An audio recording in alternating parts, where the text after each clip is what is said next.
You're in Braves country.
Drink like me, you can't smoke like me. So don't try and be like me. Let's party together.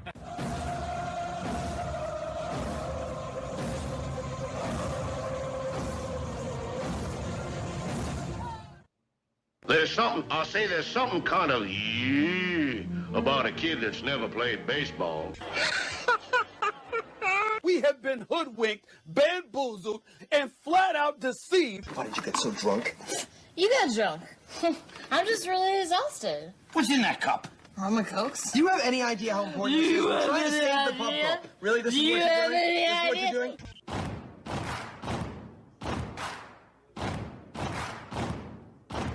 Baseball is a beautiful thing. It's more beautiful in an old park. It's asymmetrical and quirky. But even in a dome with artificial turf, it's beautiful. The way the field fans out, the choreography of the sport, the pace and rhythm of it, the fact that that pace and rhythm allows for conversation and reflection and opinion and comparison. In right field, the crowd is tormenting Strawberries, singing Darryl, Darryl. Little roller up along first, behind the bag. It gets through Buckner. Here comes Knight, and the Mets win. And there's a fly ball deep to left. It's on its way. There it goes. And the Yankees are going to the World Series. Aaron Boone. Ground ball stabbed by Folk. He has it. He underhands to first. For the first time in 86 years, the Red Sox have won baseball world championship. Can you believe it? It's a pastime, something you do. It's entertainment, something you watch. And it's a shared experience, something you talk about and read about. But you can apply those same three criteria to other things. What makes baseball special is that it's the best game that's ever been devised. Smith corks one into right down the line. It may go. Go crazy, folks. Go crazy. Sure as God made green apples, someday the Chicago Cubs are going to be in the World Series. A little bouncer slowly toward Bryant. He will glove it in front of Rizzo. It's in time. And the Chicago Cubs win the World Series. Cubs win. What a lucky break. The good Lord wants the Cubs to win. How can you not be romantic about baseball? If baseball is about caring, about loyalty and rivalry, Braves fans are on their feet hoping for some kind of a bleeder or a seeing-eye single. Here's the 1-2 pitch.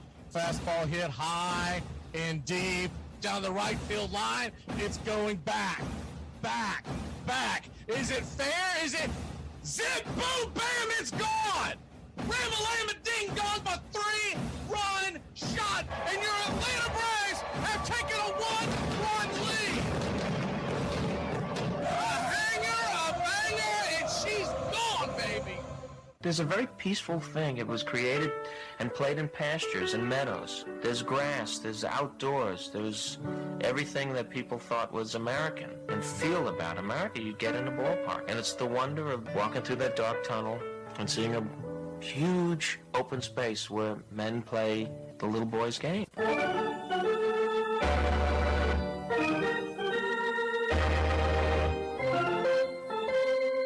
I believe in the Church of Baseball. I've tried all the major religions and most of the minor ones. I know things. For instance, there are 108 beads in a Catholic rosary and there are 108 stitches in a baseball. I prefer metaphysics to theology. You see, there's no guilt in baseball, and it's never boring. It's a long season and you gotta trust it. I've tried them all, I really have. And the only church that truly feeds the soul day in, day out is the Church of Baseball.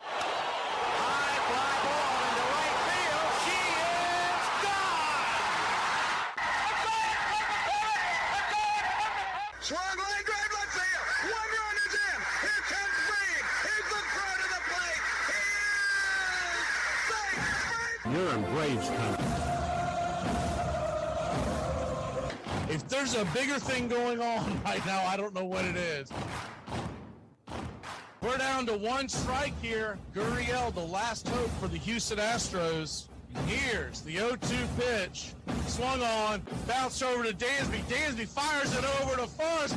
And here comes the dog pile. Fire the cannons in the battery. Do the chop all throughout Braves country. Pop that top. Your Atlanta Braves have won it all. and gentlemen, welcome. We direct your attention now to home plate. Please remain standing.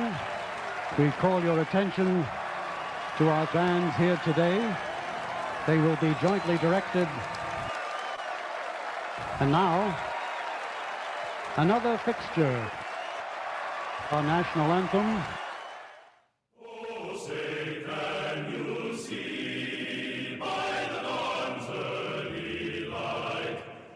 So proudly we hail at the twilight's last gleaming, whose white stripes and bright stars through the perilous fight, o'er the ramparts we watched were so gallantly streaming, and the rockets' red glare, the bombs bursting in air, gave proof through the night that our flag was still there. Oh, say does that star-spangled banner yet wave o'er the land of the free and the home of the brave? Play ball! At this time, ladies and gentlemen, we'd like to introduce today's teams as participants in this historic game.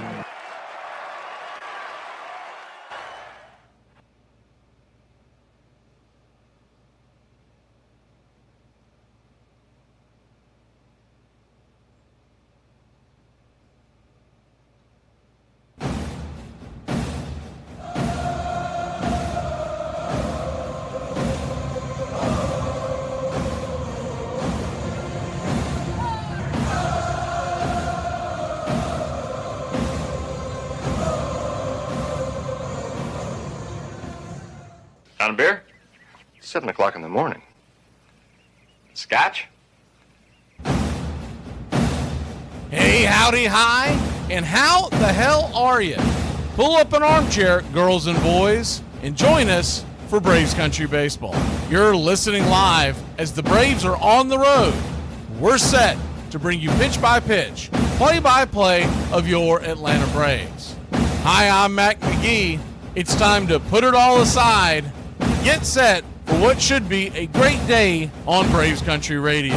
We'll go through the lineups today as the game moves along. Put your click in the chat, slap that like, and let's get ready, Braves Country. We'd like to thank everybody for choosing Braves Country Radio, and a special thanks to all the country club members. Please like on your way in and subscribe, set those alerts, and share Braves Country Radio to help build the crowd so we can continue to bring you the classic call of Braves Country Baseball. Well, it's about that time.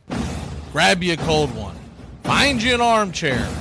Atlanta Braves Baseball right here on Braves Country Radio. Your modern-day superstation is in its 5th season of bringing you pitch by pitch, play by play of your Atlanta Braves and our one-of-a-kind production. Take us anywhere you go for over 170 Atlanta Braves ball games. Please like and subscribe today. Join the Country Club. Thank you to all the Country Club members. You help support Braves Country Radio. Get this bus moving. Stop. Come back. Too late. Roll call! Yeah, roll call! You're in Braves country.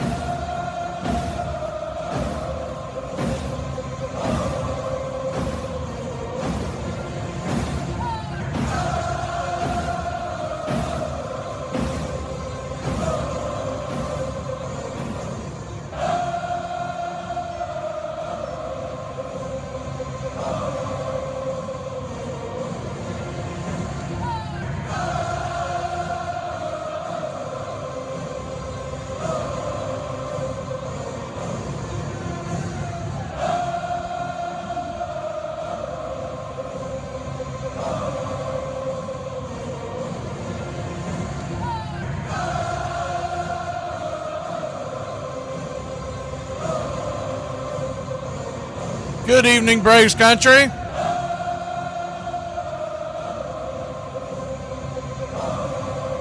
And Cubs country. I should say good afternoon, Cubs country, Brewer country. Welcome to first dip of the doubleheader. Double feature here. We got Brewers and Cubs. Real quick, we'll do roll call. If you're in the chat, jump in and say hello. I know a lot of y'all probably can. If you're at work, you just got the earbud in, but regardless, we will get you through this.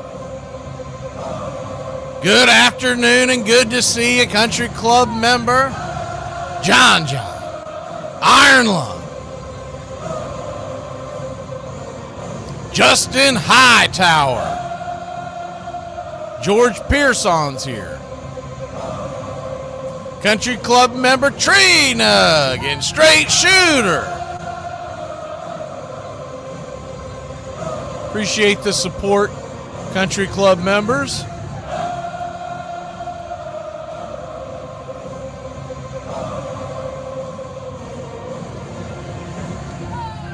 Let's see who else we have in here today. Scrolling through. I'm assuming Pete is in here somewhere. She might be lurking.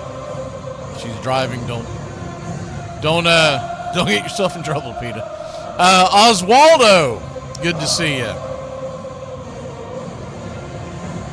Uncle Charlie, good to see you.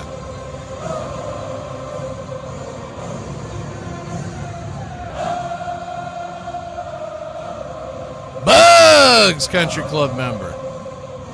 Everybody loves Raymond Lovelace, country club member. That's just about it, I believe. We got to shoot the break anyways. Adam Batman Westbury, good to see you. If I missed anybody, jump into the chat. We're going to take a real quick break, and we're going to do a little bit of a pregame. We didn't get a chance to do Brave Country today because of the doubleheader, so we're going to go over some things right before the pregame. We'll be back in a flash. Hey, Braves Country, Mac McGee here for American Rebel Beer. America's patriotic light lager, all natural ingredients. Stand tall, be proud. The perfect beer to celebrate life, liberty, and your pursuit of the American dream. America's patriotic light lager, offering a crisp, clean, bold taste. The perfect beer to celebrate life, liberty, and your pursuit of the American dream. A beer with only 110 calories that tastes like a full-flavored beer and celebrates like freedom.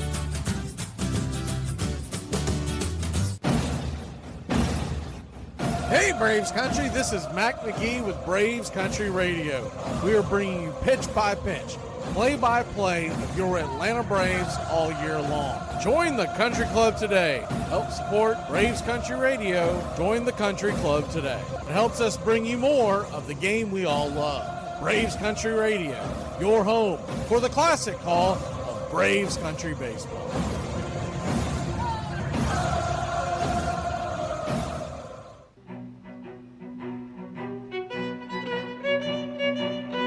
Hey, Braves Country, Mac McGee here for American Rebel Beer. From the mountains to the prairies to your pint glass with white foam, we're bringing back beer with a backbone. All that matters in our brew is taste and a touch of American excellence. American Rebel Beer, born in the USA.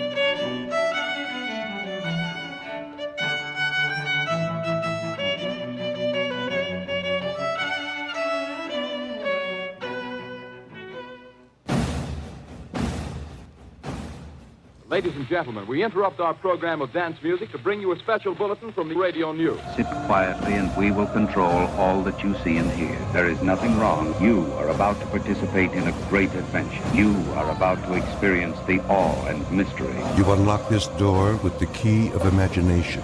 Beyond it is another dimension, a dimension of sound, a dimension of sight, a dimension of mind. You're moving into a land of both things and ideas. You've just crossed over into adventures in time and space.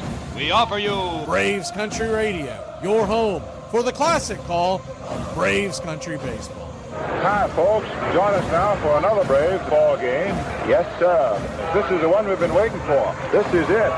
This makes you feel like it's spring and baseball, no more measles, and free tickets to the circus. You're in Braves country.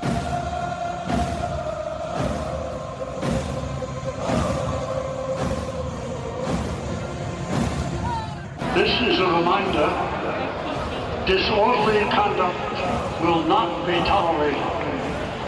Please respect your fellow fan and refrain from any unruly behavior.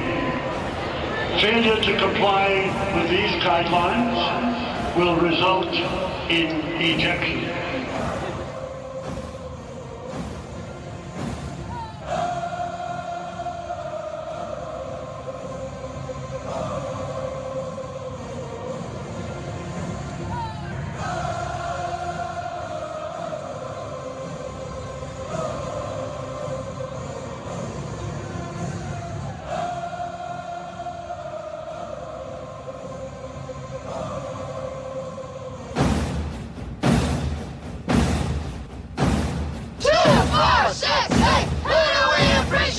You're in Braves country.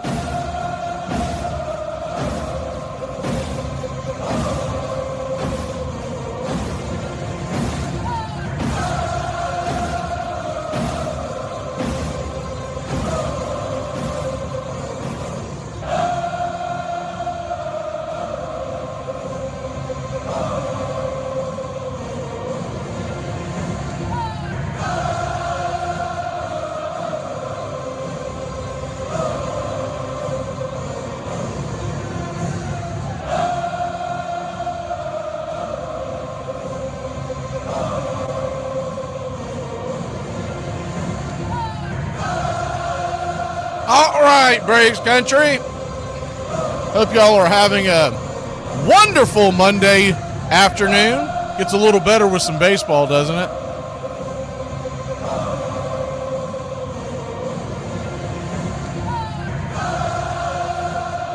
We're getting set for pitch-by-pitch, play-by-play, and we will change the screen back to the card if this is the first time you're seeing this.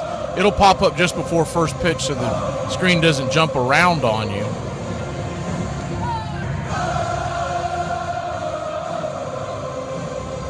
Threw me for a loop today. I was filling up the scorecard. Your home plate umpire is Stu Sherwater.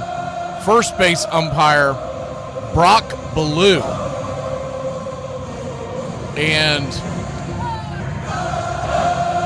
for those of y'all who aren't familiar with why that gave me a jolt, because the first thing I was thinking of Buck Ballou, Georgia Bulldog quarterback for the national title team. I think he still does a little bit of radio in the Atlanta area. I don't think it's the show that it used to be as far as the length. I want to say the last time I caught it was only like a half hour, but he still does it from time to time. I'm not sure if he's in like a semi-retirement, but he was on the 1980 national title team, for those of y'all who might be a little too young to remember him. But anyways, it's Brock Ballou. I had to do a double take. I was like, what the hell is that quarterback's name? I was like, never mind. It's Buck. Jordan Baker, the Candlestick Makers at second base. And down the third base line, it's Dan Bellino. If you listen to politics, I was thinking Don Bongino. I was like, what the hell, man? I'm having all kinds of problems here today. We'll go through the lineup as the game goes on these doubleheaders. It's too difficult to get it all into production. So instead, I thought what we could do is do a little bit of the Braves country today that we normally do, just try to do some broad strokes around Major League Baseball on what's going on, because you got a lot of things going on in the world of Major League Baseball. As we've got, I just realized it this morning when I went to look at my calendar. I was like, man, we have officially 6 weeks left of the season. Starts tonight. And I guess we'll find out if Puxatawny Phil sticks his head out or not for the Braves. Do we have just 6 more weeks of summer, or does it extend into October? If they get scorching hot, it's not out of the realm of possibility. If you gain essentially 1.5 games a week down the stretch, you can make it happen. But to do that, you have to play incredibly good baseball. That's why losing all those games early just made it so incredibly bad. it's not just the Braves have to play well. The teams they're chasing, at least 3 of them, are going to have to play extremely poorly. You don't have to worry about as much with the Marlins. First of all, you play the Marlins down the stretch. But second of all, Marlins aren't that far in front of Atlanta. It's the teams that are clinging on to that wild card. And let's go ahead and take a look at that wild card standings while we have a chance, because you're looking at a couple of factors here when you talk about the National League. We'll just focus on that today with the Brewers and Cubs fighting it out, because the Brewers right now, they are, I mean, you talk about a team that has been scalding hot. And the Cubs, for those of y'all who don't follow this division, Cubs have a really good baseball team. And they're leading the final, or the top wild card by a game and a half over the Padres, and then 4.5 over the Mets. So they're sitting pretty. And I would say it's a very strong possibility that if you're a Braves fan and you're trying to figure out how you get back into these playoffs, don't focus on the Cubs and the Padres losing as much. You got to focus on the Mets, Reds, Cardinals, and Giants. And to a degree,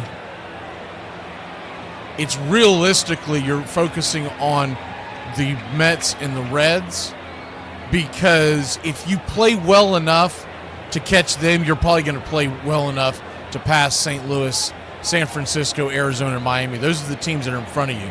They're in front of you by 3 games and 4.5 games. 4.5 to 3 games, right?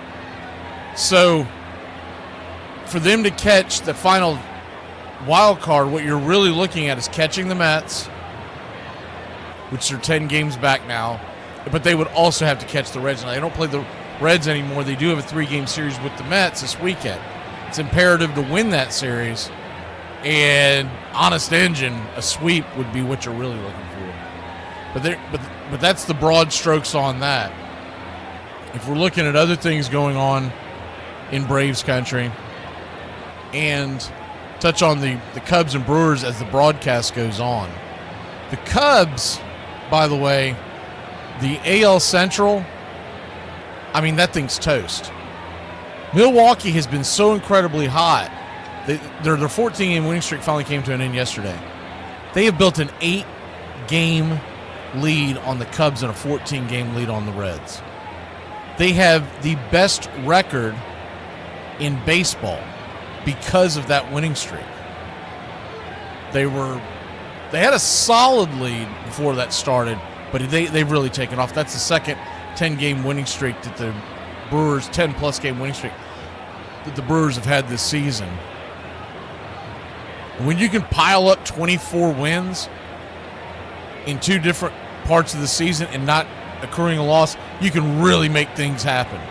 So the Braves would have to, I believe, go on some kind of a win streak like that. We saw it a few years back where they chased down the Mets, but they had a lot longer to do it. Now you're going to have to get scalding hot. So remember, once again, this is the 30th anniversary week at Truist Park. If you're going there, it's for the 30th anniversary of the Braves winning the 95 World Series, the first World Series in Atlanta Braves history. Of course, they ended up winning another one in 2021. And we have 16 world titles altogether, 4 in the World Series era. 12 took place before they created the World Series. Looking at some of the other things going on around Major League Baseball, as we are sitting, like I said, 6 weeks left. This is the home stretch, and this is absolutely a sprint to the finish. And it's not just for the Braves, because obviously the Braves are going to have to sprint to the point where they got to like Usain Bolt to the finish. But we're talking about the rest of the league. So what the Cubs are looking at right here, and the Brewers are still playing for a lot, because you want to make sure that you get that first round bye. You'd love the home field advantage throughout the playoffs too. And they've got a strong lead on that, and they should get it. But you want to make sure that you're playing good baseball going into October. And the Brewers, their biggest falters has happened year after year after year. Even back to our 21 championship in Atlanta, they can't get out of the first round. It's the best 2 out of 3, and even when they've had the advantage of home field in the 2 out of 3, or even back when they were playing the best of 3 back to back, they couldn't get out of Milwaukee. So this is a critical 6-week stretch for the Brewers too, because you want to make sure you're playing good baseball. We all know when you take that week off, it can be a problem. It can be a huge problem. And I still think they need to fix that for Major League Baseball. It's not fair for teams that are going to get their bye week this year that they get the competitive disadvantage of getting rusty. You know, it's the old question, rest over rust. They should, I've been talking about this for years, but they should incorporate double headers.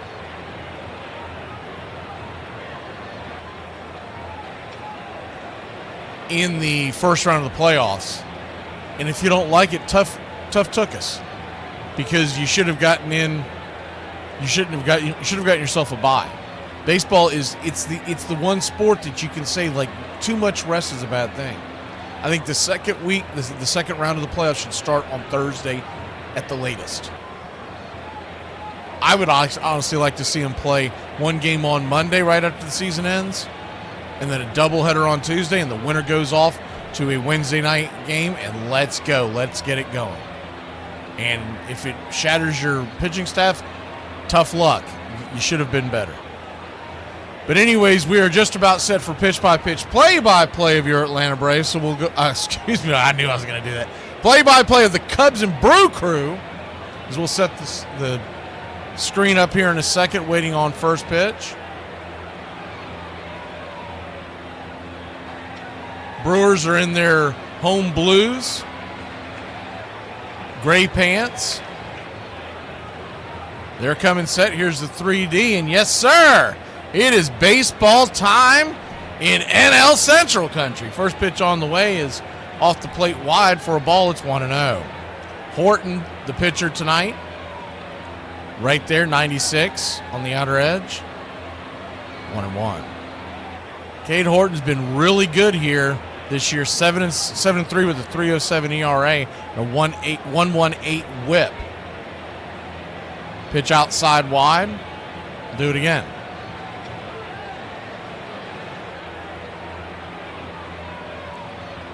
Two-one count. Right down the pipe. 96 miles an hour. 2-2. Brewers nothing, Cubs nothing. Top of the first inning. Righty, lefty. The pitch on the way. Swing and a miss. Strike 3. Got him with the high cheese. One away. For those of y'all that are in the YouTube, Braves Country Radio YouTube channel, we've got the emojis up for you for these two teams. You might have to refresh your screen. I did it pretty early, but I know some of y'all get in here kind of early to chat. First pitch on the way to the number 2 hitter.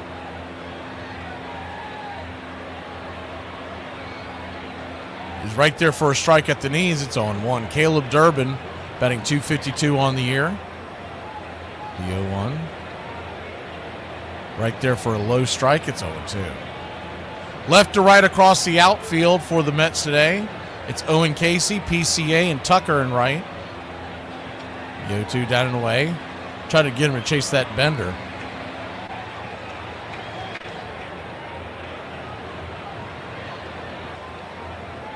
One-two count.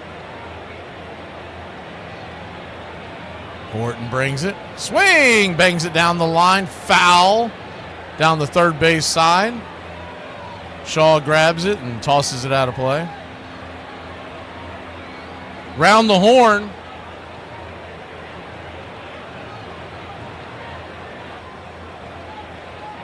For the Cubs infield, it's Shaw, Nico Horner, Castro, and Bush. Behind the plate, Carson Kelly. We'll go over the repertoire here for Horton here in just a second.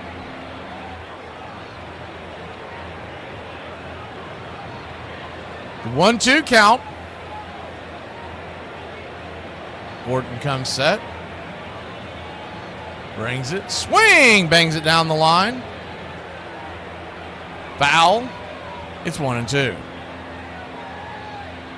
Cubs and Brewers would be a much bigger series if the standings were a lot closer. Now look, if the Cubs go out here and sweep this series, things could get a little hairy. So the Brewers have that playing for them as well. Pitch on the way. Check swing foul. 96-mile-an-hour fastball. Right inside. Kind of an excuse me swing. Do it again. 1-2. 1-2 count.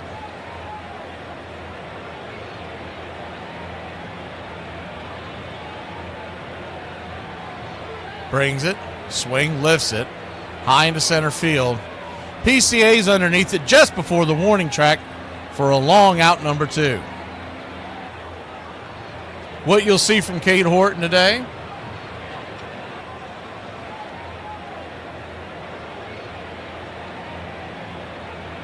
The right-hander has a 4-seam fastball, a sweeper, a change, a curve, and a sinker. He mainly leans on that 4-seamer. It's a good one at 49% of the time. The sweeper at 21%. There's the first pitch on the way to ex-Atlanta Brave, William Contreras, Billy the Kid. It's 1-0. 1-0. Down and away, 2-0. Sweeper 21% of the time. So those two pitches you will see 80% of the time. Then he mixes in that change and curve pretty evenly at 13 and 11%.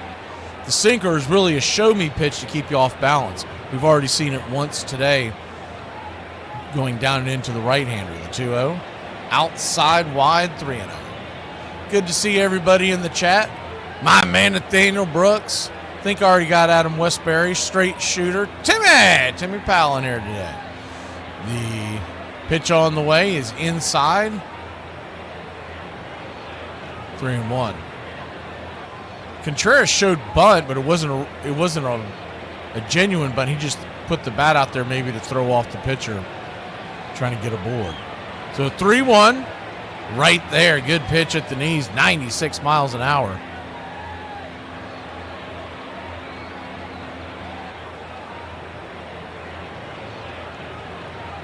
Standing on deck is Yelich. The 3-2 swing, hammers it over third. Shawshank Redemption fires it across the infield, and Bush ends the inning. We'll be back in a flash. Brewers, Cubs. Nothing, bottom of the first. I know I don't wipe my ass and it stinks when I walk past you in public, but there is no reason for you guys to be making... Oh! We need to talk to you, huh? Are you guys gangsters? Shut up! Listen, rumor has it that somebody that works at this bar found a certain something that belongs to us. A certain something which may or may not have fallen off a certain truck, huh?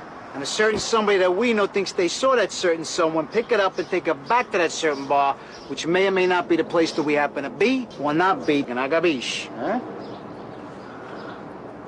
Fellas, we're about 6 beers deep, so I think you're going to have to be a little bit more clear, because I didn't get that last part.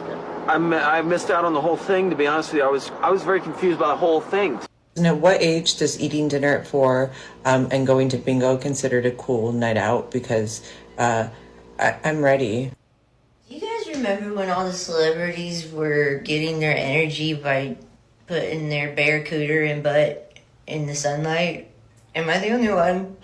Do you remember, like, Shailene Woodley was like, coffee? No, thank you. I get all of my energy by charging my butthole in the sunshine. So, you guys remember that? That was a weird time.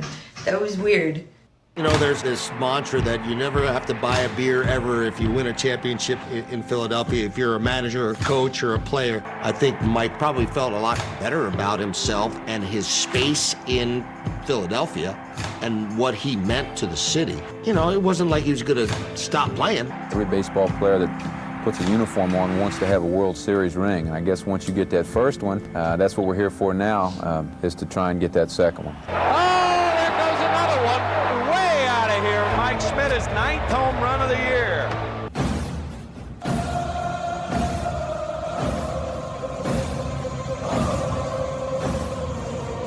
Welcome back to Braves Country Radio, Brewers Cubs edition. First pitch on the way from Freddie Peralta is swung on and fouled straight back by Michael Busch. It's 0-1.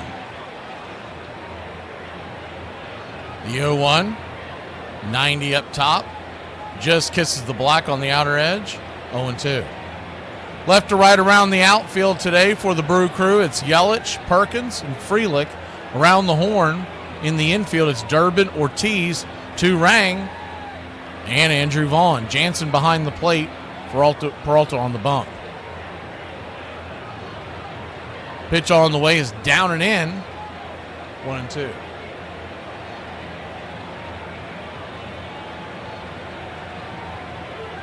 One-two count. Chases it outside. Country Club members, you see the Brewers and Cubs logos there for depending on who you may want to pull for today. And of course, Brewers and Cubs fans, welcome to come on in and root their team on. The 2-2. Swing, pops it back foul. Do it again. Still a huge long shot, and I don't think it really pertains, but if you're looking for a team to pull for on the Braves side, you'd be pulling for Milwaukee, because as the pitch on the way is swung on and lifted high and deep into left field, drifting back on the track, making the catch is Yelich. One away. F7 in your scorecard. Much more realistic shot of catching the Cubs, though that one's not really. It really comes down to, can you catch the Mets? Can you catch the Reds? And if you're playing that well, you would hope that you leap over the teams that are about 3 or 4 games in front of you right now. Basically, a baseball law of physics. It's very rare 2 teams get scalding hot at the same time, so you probably don't have to worry about, especially in the same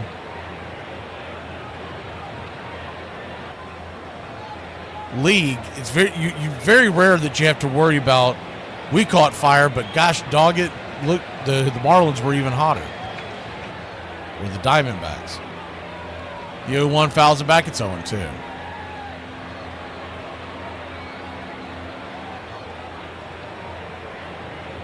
Oh, 2 count.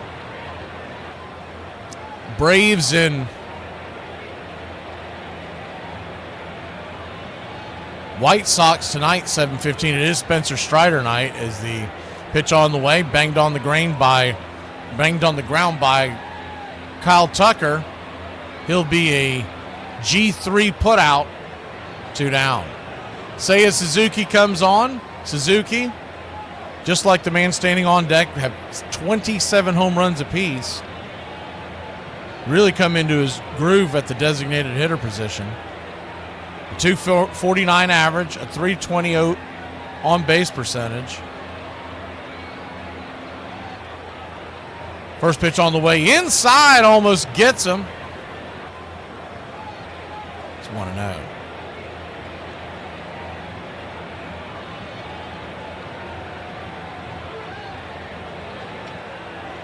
One-0.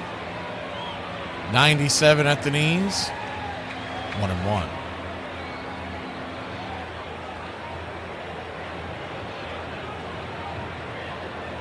The 1-1 kicks and fires. Down and in. 2-1.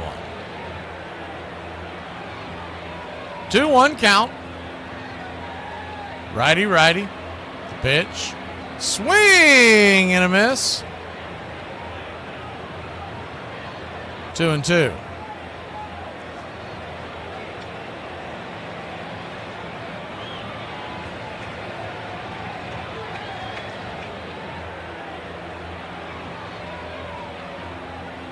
The 2-2 inside, high and inside. Ball 3-2. Full count. Standing on deck is PCA, Pete Chrome Armstrong.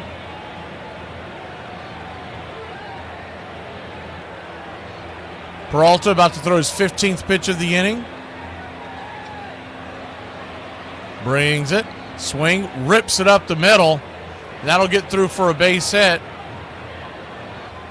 And the Cubs are in business with 2 outs. Hard hit ball just smoked up the middle.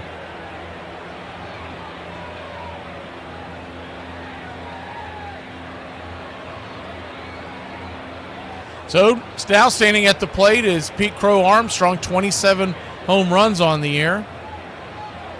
79 RBI, first pitch swinging, pops it up into center field. Camping underneath it is Perkins, and that'll end the inning. Cubs get one on, but nothing doing. We'll be back in a flash here on Braves Country Radio. Brewers and Cubbies on a Monday afternoon. Most people think the U.S. Navy was created with congressional approval of a Continental Navy on October 13, 1775, during the American Revolution. However, it was December 22, 1775, that the idea became a reality. The Continental Congress appointed Esek Hopkins as the Navy's first commander-in-chief and adopted the first naval regulations, primarily authored by John Adams. Adams, a passionate advocate for naval power, worked tirelessly to persuade Congress to establish the Navy, draft its regulations, and allocate resources. While the Navy initially began with just 2 ships, the Alfred and Columbus, Congress soon authorized 13 vessels, forming a modest but determined fleet. The Continental Navy played a vital role in the war, disrupting British supply lines and protecting American trade. Though small in comparison to the British Royal Navy, it set the foundation for American maritime strategy, ultimately leading to the creation of the United States Navy. Keep the sea lanes open and protect American trade. All right, maybe I wasn't the greatest player of all time, but fans, they forgive and forget. When I go in here, they'll be buying me my favorite beer, light beer from Miller. You Bob Euchre? Yeah, how you doing? These fans, I love them. They know us ex-big leaguers drink light because it's less filling and it tastes great. Well, can't keep the gang waiting. Fans are always joking. Some ex-athletes are pretty good actors. Most are barely passive. Uke was a natural. Give me 2 cases, you can have this baby. Game on. 1 case. Nope. A 6-pack. Half a can. The big league light beer, Miller Lite, where less filling tastes great. Okay, I'll give you 2 cases, and you don't have to take the card. But that's my final offer. He knew just what was necessary for these commercials. You know, one of the best things about being an ex-big leaguer is getting freebies to the game. Call the front office, bingo. And once these fans recognize me, I probably won't even have to pay for my light beer from Miller. Down it, I love them. That front row spot. That's a catchphrase now. Good seats, huh? You're in the wrong seat, buddy. Come on. Oh, I must be in the front row. Come on. I don't care where I go. I mean, even on airplanes. I must be in the front row.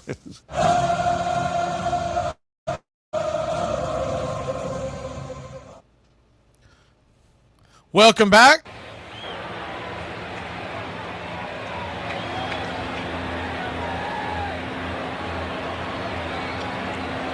First pitch from Horton is right there for a strike. It's 0-1. The 0-1. Down and in. 1-1. 1-1 count. Brings it. Outside wide. 2-1.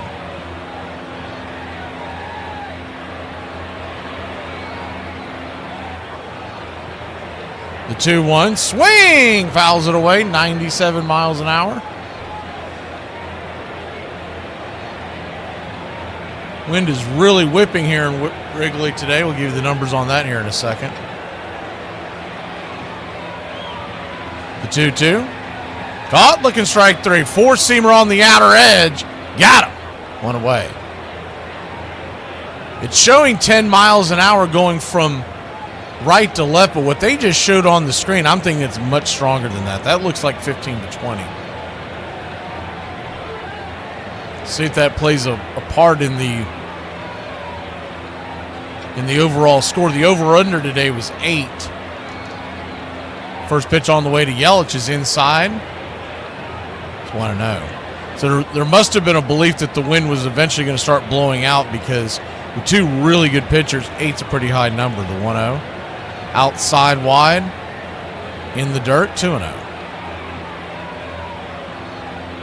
2-0 count.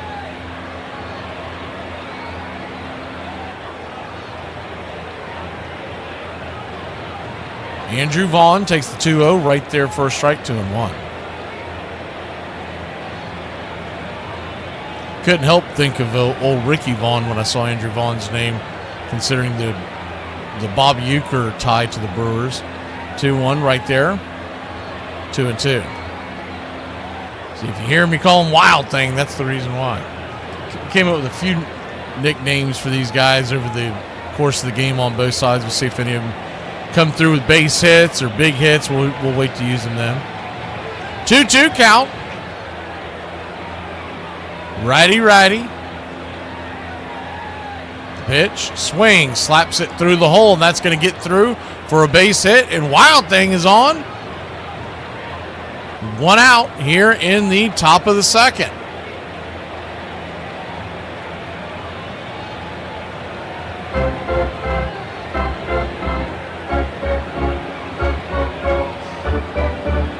Smoked that ball right through the hole, hard chopper.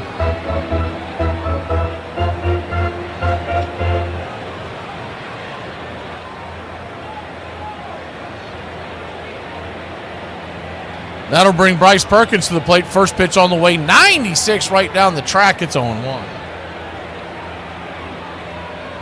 Really haven't had a chance to watch Horton pitch before. Now, we've got the Cubs coming up in September, so we'll see them quite a bit. The 0-1 right there. It's 0-2. So once again, it's not out of the realm of possibility to catch the Cubs because of all the games you play against them, but just because it's a huge lead, it's very doubtful. The 0-2 count. Brings it. Swing and a miss. Strike 3. Horton here's a who. Strikeout number 2.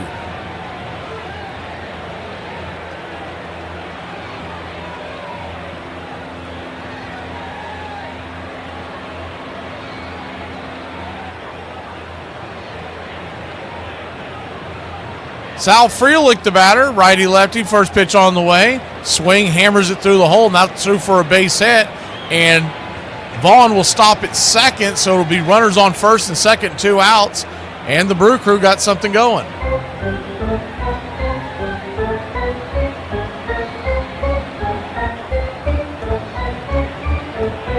Went with the fastball. They were shooting for the outside edge. And the ball just creeped across the plate, and Frelick did not miss it.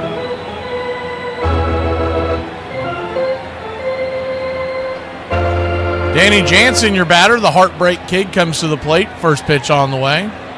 Inside.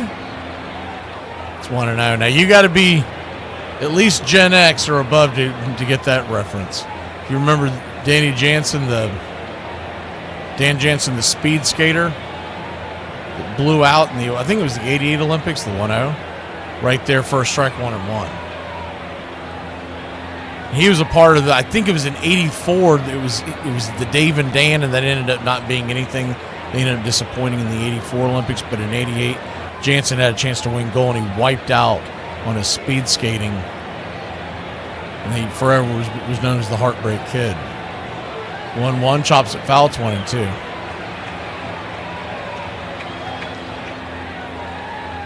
Before I decided to use that nickname, I wanted to make sure he wasn't like known for womanizing his way all the way through the Olympic Village or something. 1-2 count. Brings it inside. Didn't look like he went around. Kelly dropped the ball, so not much of a chance for an appeal down there. We'll go ahead and pull the screen back so you can see what's going on the base paths. 2 on, 2 outs. Deuce is wild here in the second inning. The 2-2. Another one sweeper. Misses inside. Full count.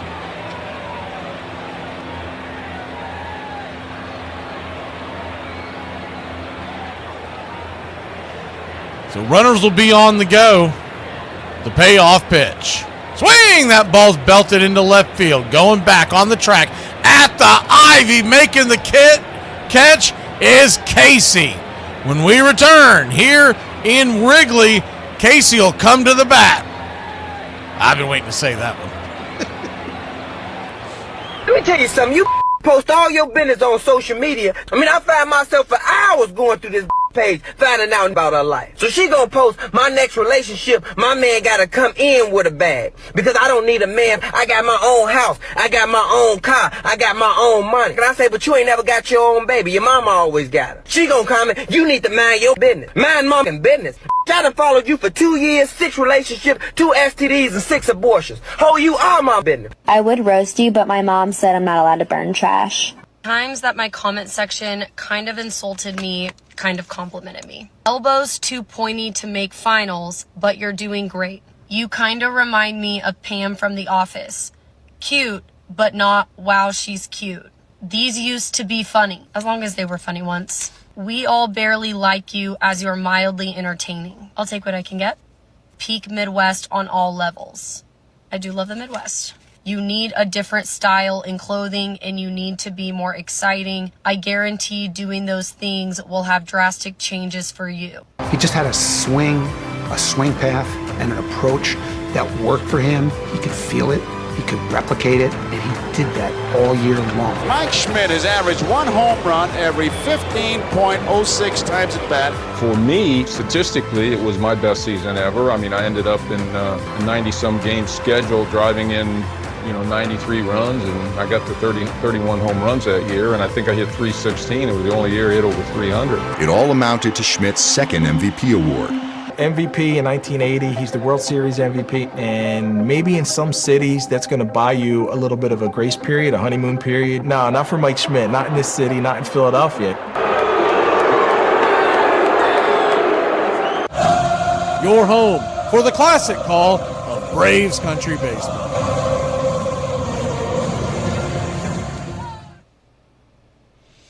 Welcome back.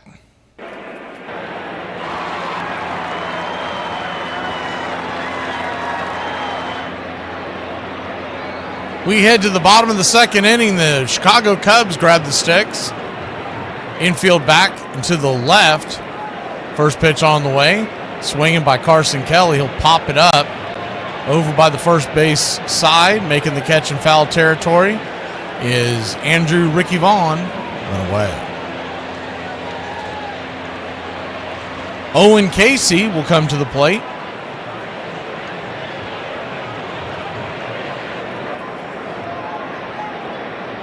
Nothing, your score. Bottom of the second, full slate of Major League Baseball today. Our double dip will start at 7:15 tonight. We'll come on there about 6:30 for Braves White Sox, so it's the Chicago doubleheader. First pitch on the way is a swing and a miss, 4-seamer. It's 0-1. Owen Casey, 0 for 5 on the year with the strikeout.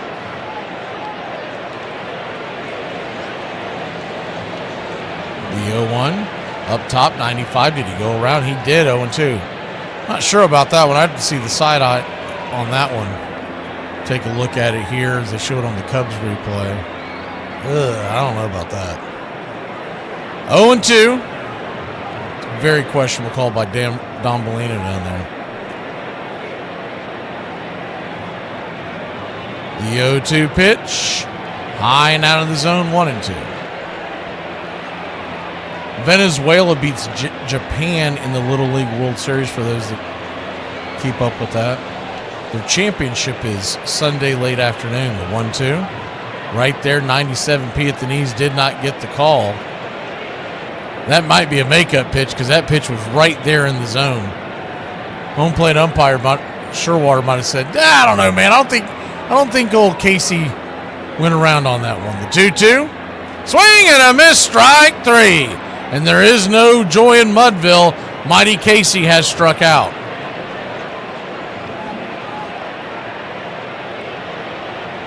Good pitch by Peralta. He really has some of the best stuff in baseball. His biggest issue has been staying healthy his career. He has been filthy.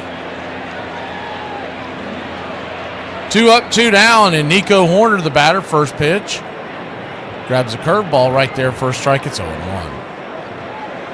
Nathaniel, what is your beef with the White Sox? I see you keep talking about the White Sox. Did you lose rent on that or something?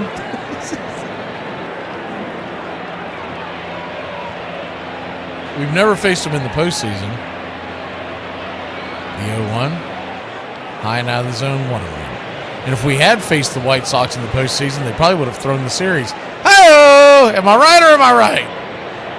The Boston Braves taking on the Chicago White Sox. We should have jumped in there in 1919. The 1-1 chops it down the line, and stepping on the pillow is the first baseman, Andrew Ricky Vaughn, and that'll end the inning. Cubs go down 1-2-3. We'll be back in a flash here on BCR Brewers Cubs. He is not the love of your life. He is literally just a guy. Hit him with your car.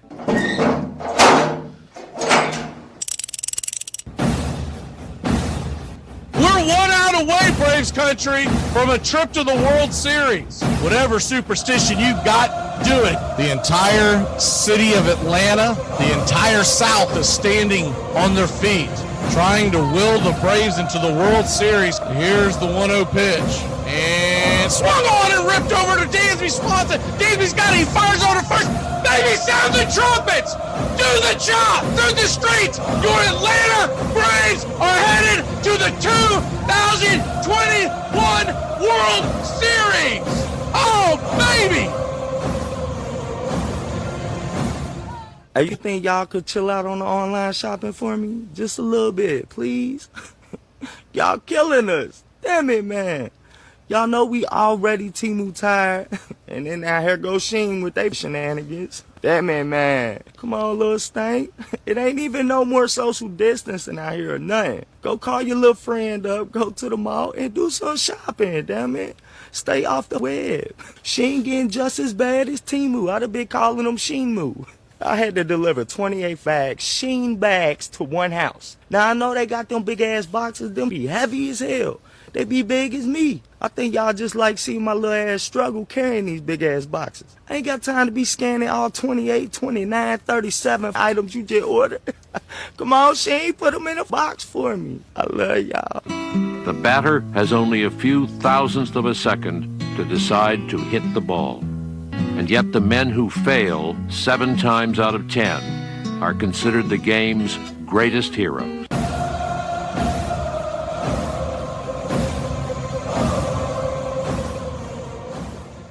Welcome back.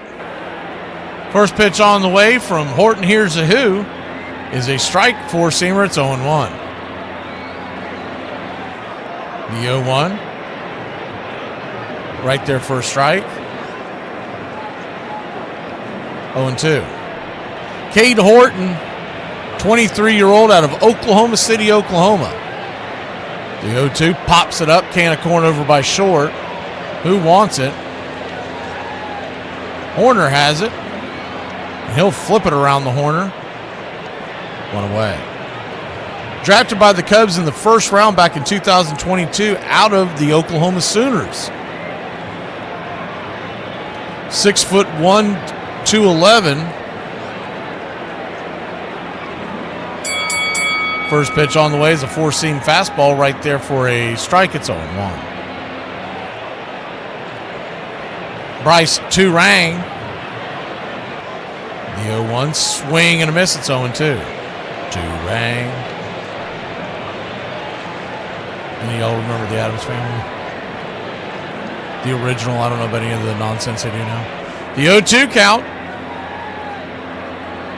Brings it. 97 high and out of the zone.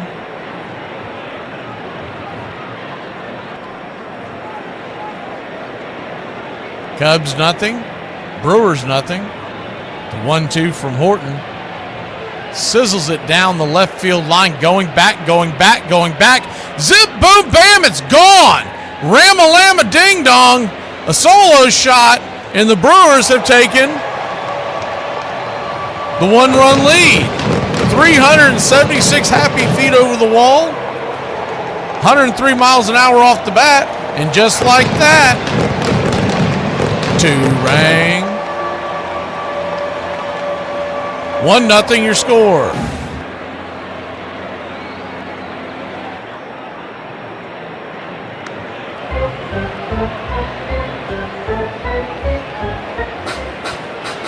First pitch on the way. Swinging by Caleb. Is that a hat? No, it's a Durbin. Back into the crowd, it's 0-1.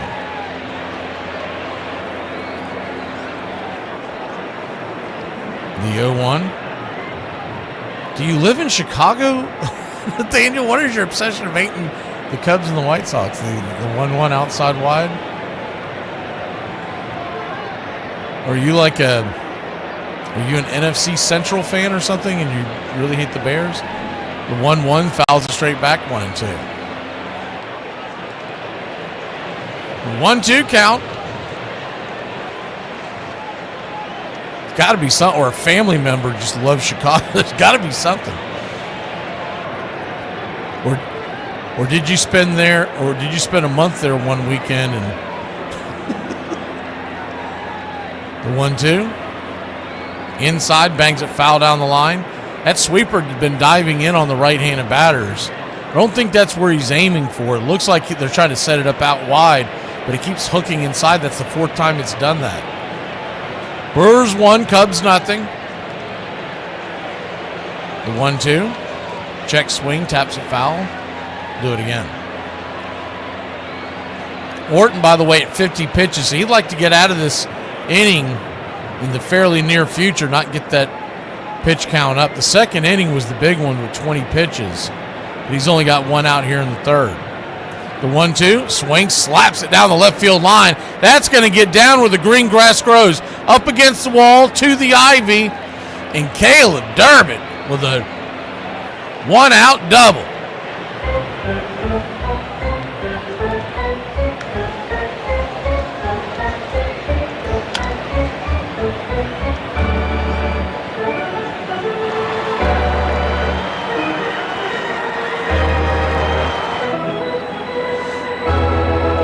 So 1 on, 1 out.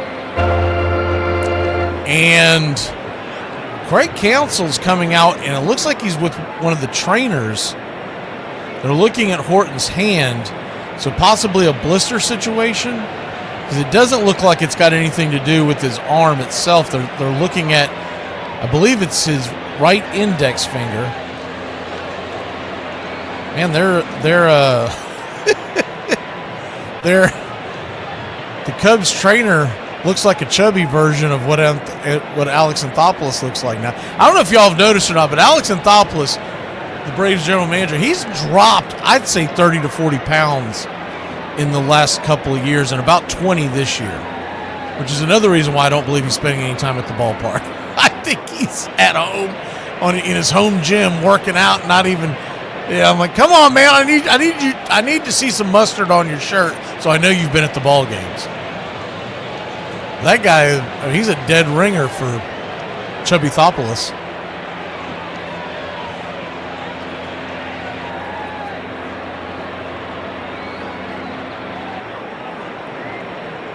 One on, one out.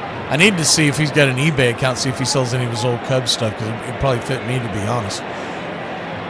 1 on, 1 out. Horton here in a who as the Brewers take the 1-0 lead, and now Billy the Kid, William Contreras, takes one at the knees. Sinker, it's 0-1. Contreras 0 for 1 on the day with the grounder to third. Huge hole on the right side. They're playing back into the left, the 0-1. Inside 96. 1-1. 1-1 count.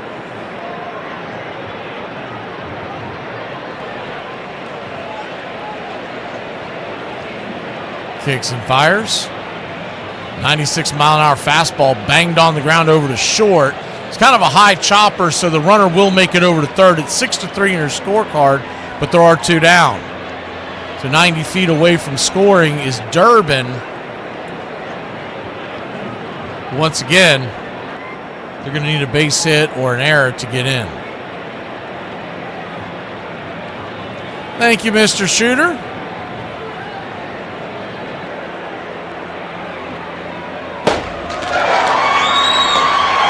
We're getting something out to you this week, by the way.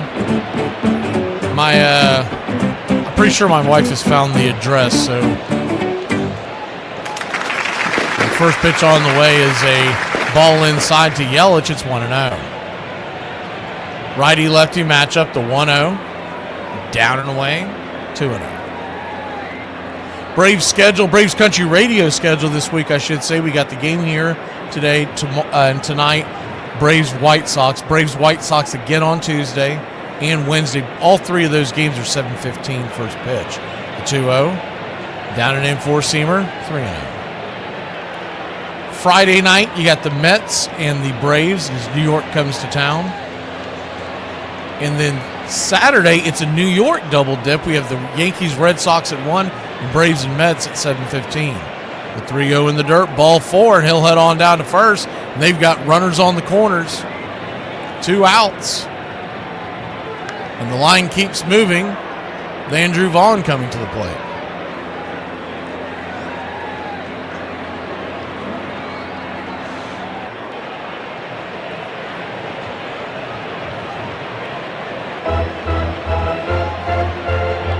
So Saturday doubleheader, 1 p.m. and 7:15 p.m. And then Sunday, it is a day game versus those Metropolitans at 1:35 in Truist.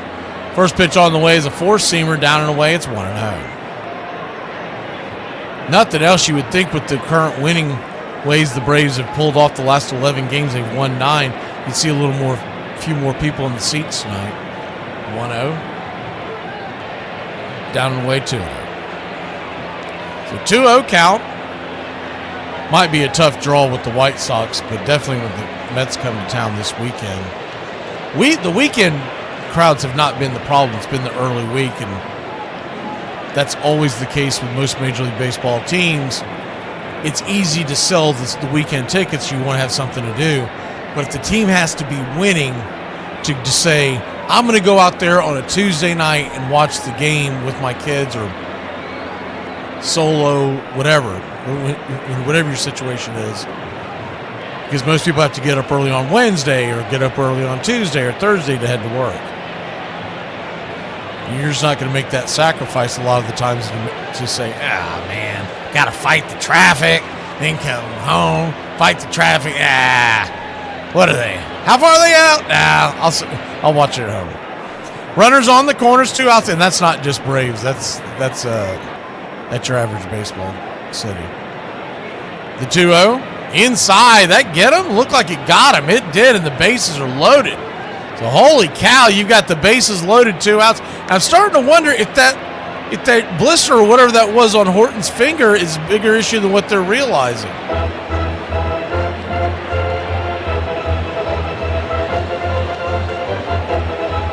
Ducks all over the pond.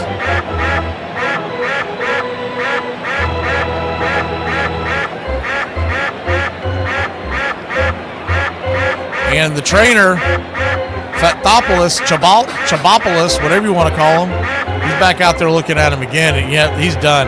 I'm telling you, he was more concerned with it than the trainer and the manager. And I'm not getting on to anybody, but I'm sitting there thinking to myself when this is unfolding,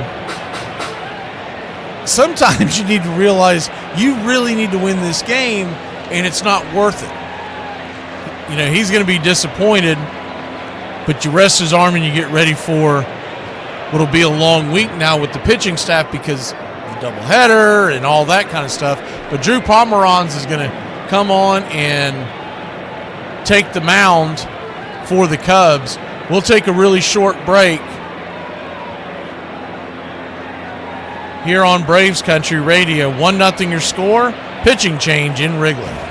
On this date in 1909, Nap LaHoy resigns as the manager of the Cleveland Baseball Club. The fans still support the popular skipper when a response to a newspaper poll indicates the overwhelming choice to keep the team name as the Naps instead of choosing a new one, which was common at that time. The name will not be changed until they become the Cleveland Indians following the 1914 season. The club was named after what is perceived as the first Native American baseball player to play in the major leagues from 1897 to 1899. Louis Sockalexis, member of the Penobscot Indian tribe, will have his legacy honored until 2022 when the Indians are renamed the Guardians. On this date in 1966, after tying Jimmy Fox the day before for most career home runs, hit by a right-hander, giant slugger Willie Mays passes Double X with his 535th home run. The San Francisco center fielder now takes second place on the all-time list, trailing only Babe Ruth at 714 home runs. And to finish that thought, on this date in 1973, 42-year-old Willie Mays hits his 660th home run and final of his career off Cincinnati southpaw Don Gullett.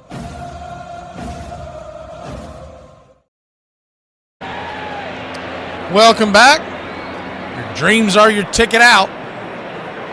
1-0 your score, but the bases are loaded here at Wrigley, and the Brew Crew will have Bryce Perkins, Restaurant and Bakery, coming to the plate.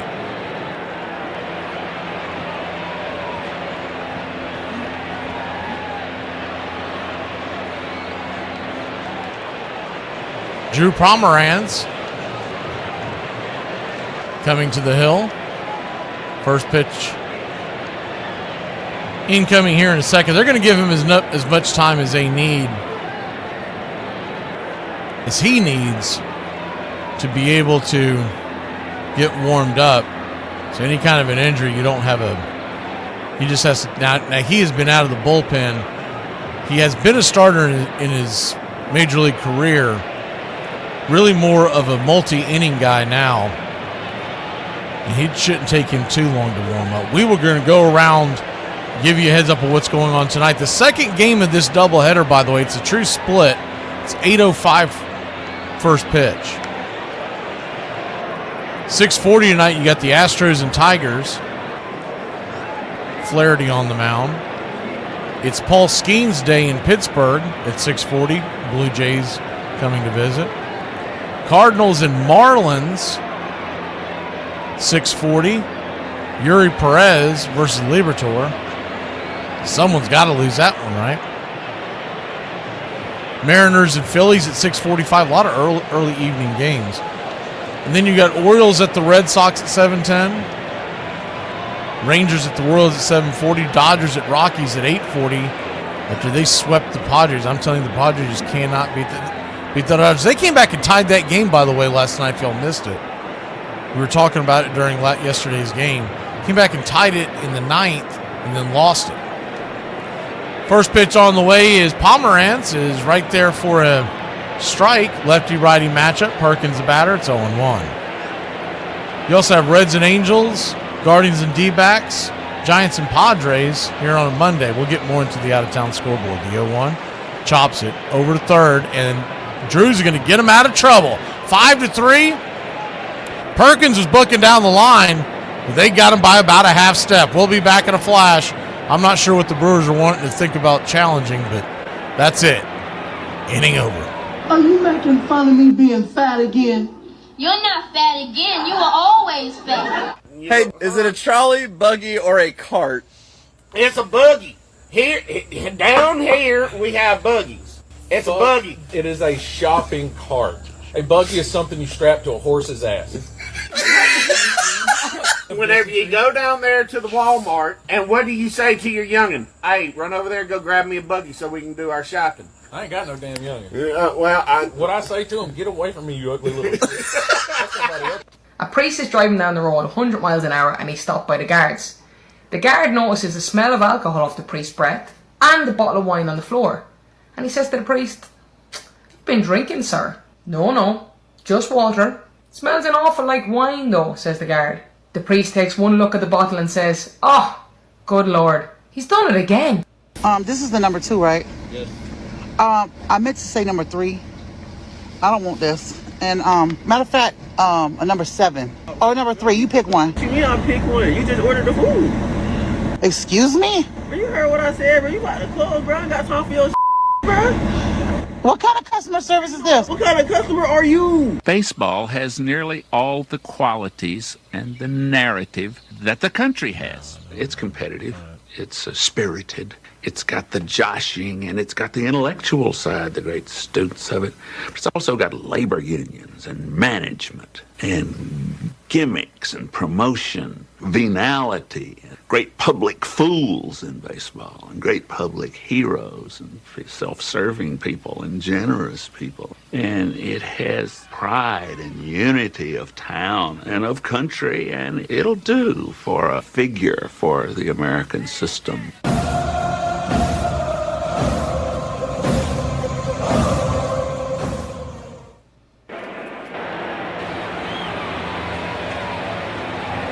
Welcome back. Freddie Peralta fires the first pitch in there for a strike. It's 0-1. Brewers lead this one 1-0, but it could have been a lot worse as the Cubs got out of a bases-loaded jam. The 0-1 swing fouls it straight back. It's 0-2. Freddie Peralta, 29-year-old from the DR. Came up with the Brewers in 2018. If you would have asked me, I would have thought Freddie Peralta was much older than 29. I was thinking 32. He's been in the league forever. The 0-2 in the dirt, 1-2.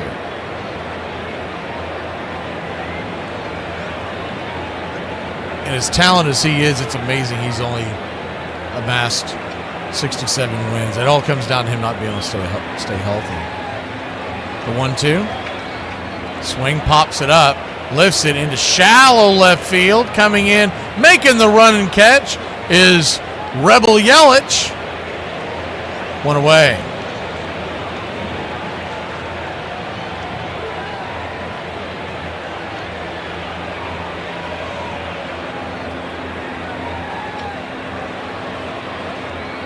One up, one down.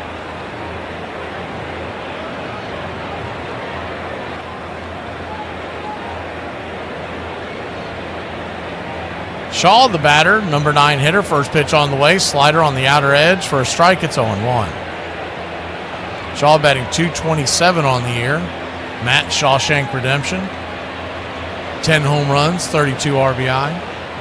The pitch, swing, hammers it down the third base line, foul. It's 0-2.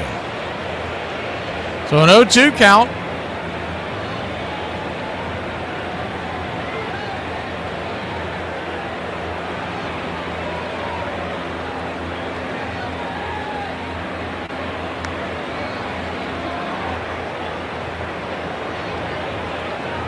Comes set.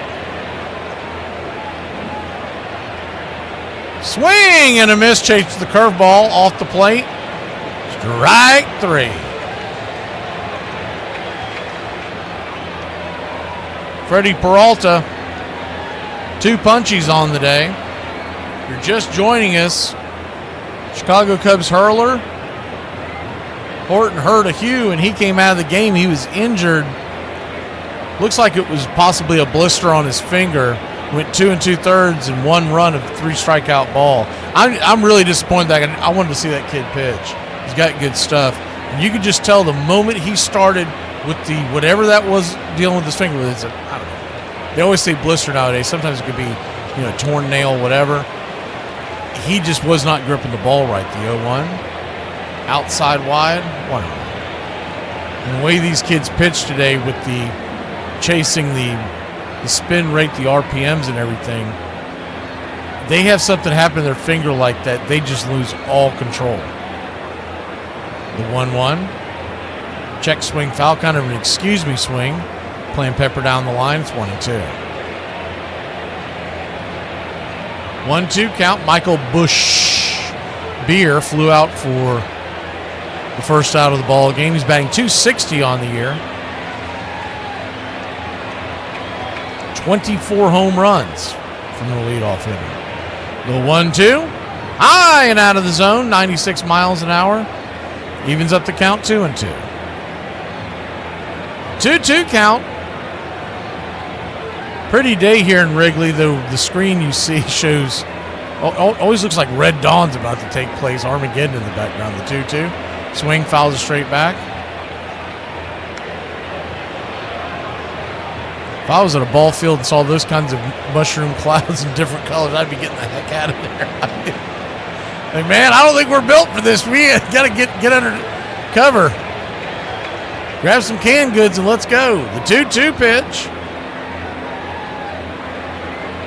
High and out of the zone, ball 3, 3-2.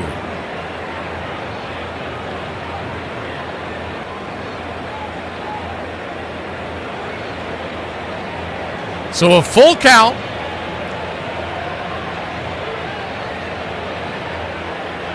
Brings it. Swing and a miss. Strike 3. Steady Freddy. Heads for the mountains. Striking out Michael Bush. You dumped a porn star? Friendship over! Believe it or not, the actress who played Aunt Bethany in National Lampoon's Christmas Vacation was the same lady who provided the voice for Betty Boop and Olive Oyl. The Vlasic Pickle Stork mascot was an attempt to capitalize on pregnant women's craving for pickles. In 1846, a doctor started promoting hand washing in his clinic. He saw a link between women dying from childbed fever and doctors doing autopsies before delivering babies. Most people didn't believe him. He even lost his job. Sadly, he later died of sepsis in an asylum. When someone asks you if you're a god, you say, yes! Lager, the beer that brought the forest down.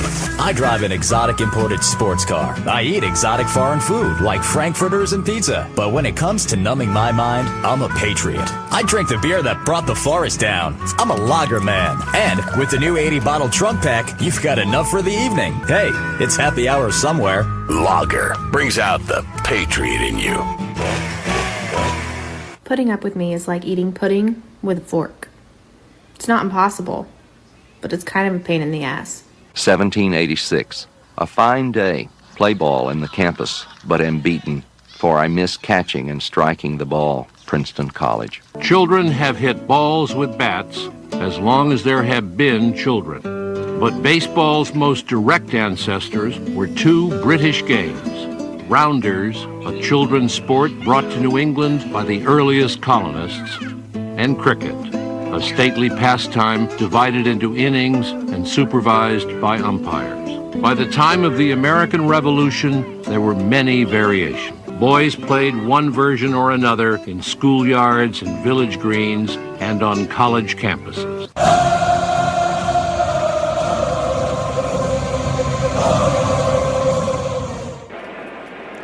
Welcome back. First pitch on the way from Pomeranz is a strike.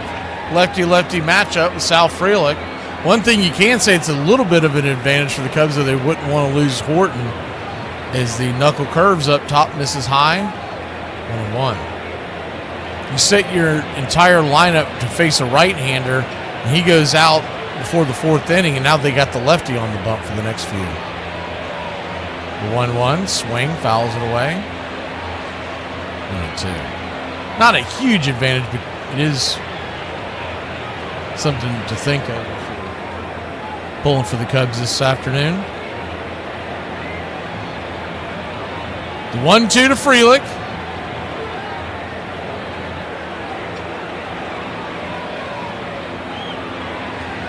In the dirt, 2-2. Brewers 1, Cubs nothing, top of the fourth. Beautiful sunshiny day here in Chicago, Illinois. On the north side, the 2-2 hits it high, not very deep. Drifting over, making the catch with his red and blue glove is Pete Crow Armstrong. One away. You Braves fans that don't get a chance to watch Pete Crow Armstrong all that often, he is he's up in that MVP conversation. Now, he had a terrible stretch here recently, but the kid can still turn it back on.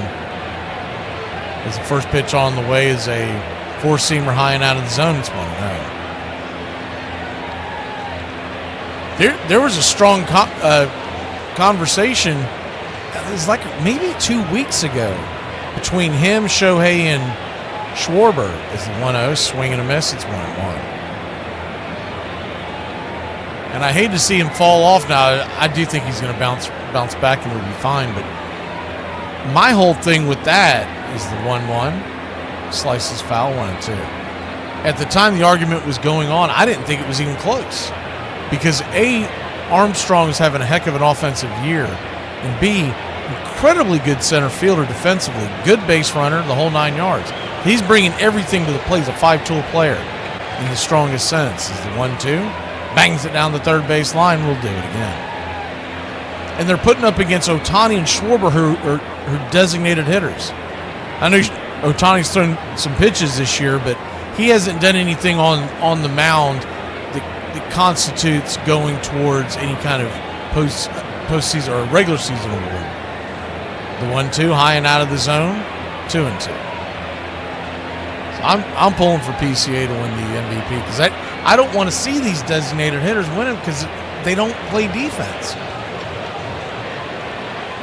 The 2-2, slaps it back foul, we'll do it again. The only thing that'll save us is that Armstrong does play in a large market, Chicago, and won't get buried by the LA bias and the East Coast bias of Philadelphia. The 2-2 pops it up high behind home plate. Camping underneath it. Carson Kelly makes the catch. 2 down. F2 in your scorecard.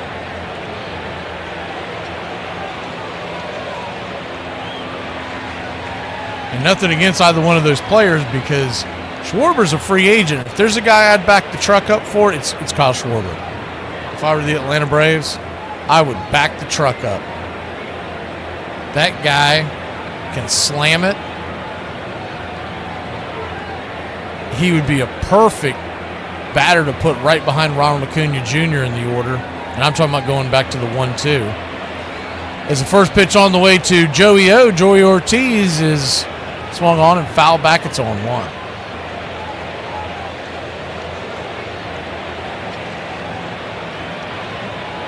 If I have a so-called wish list, is the 0-1.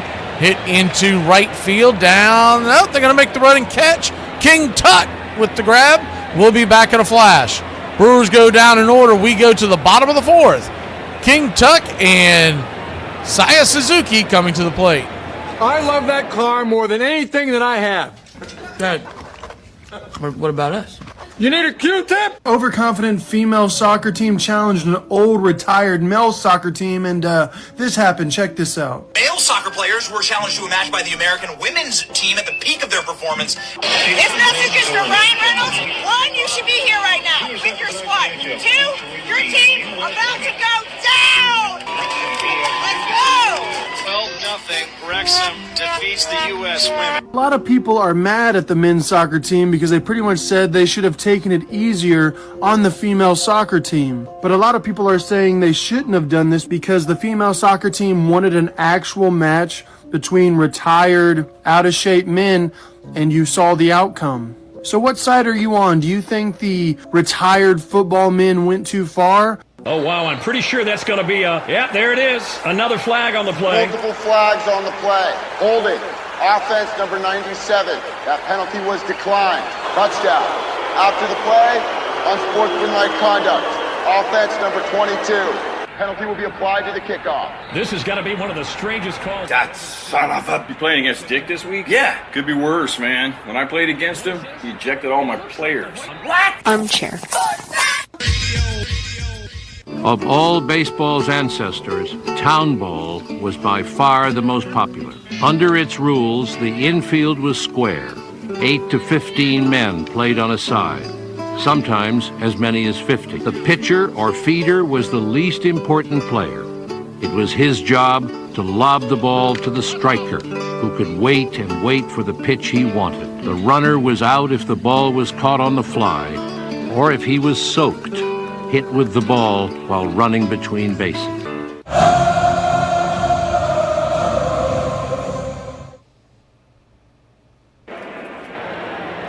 Welcome back. 1-0 your score.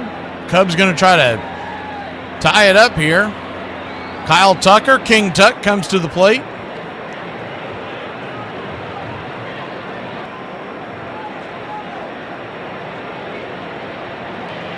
Righty-lefty matchup. The first pitch on the way. 97 at the knees. Four-seam fastball. It's 0-1.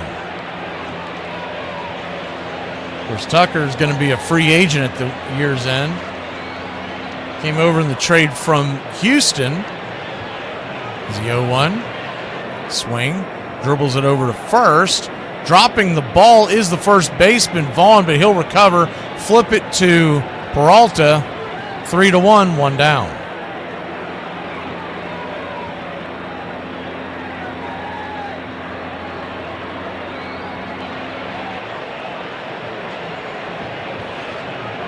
One up, one down, and Seiya Suzuki.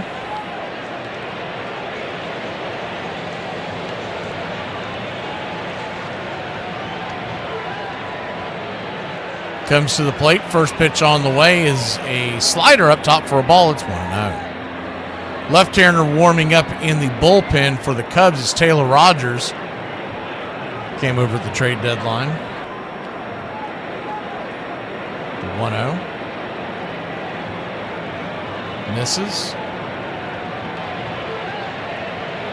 Swing and a miss for a strike. It's 1-1. 1-1 count.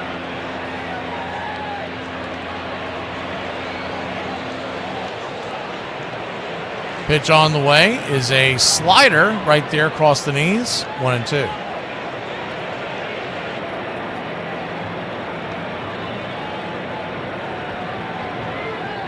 Cubs and Brew Crew.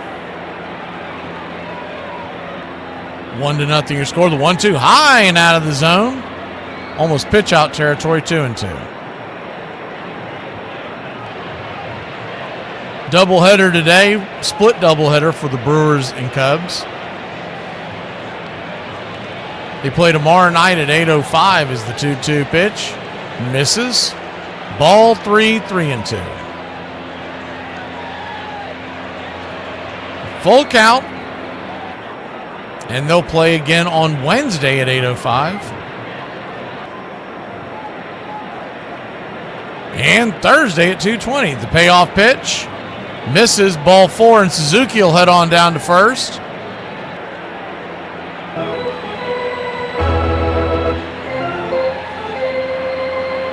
So a 5-game series in 4 days. So in theory, if the Cubs were to sweep this series, they'd be right back in the thick of things in the Central. They'd only be 3 games out.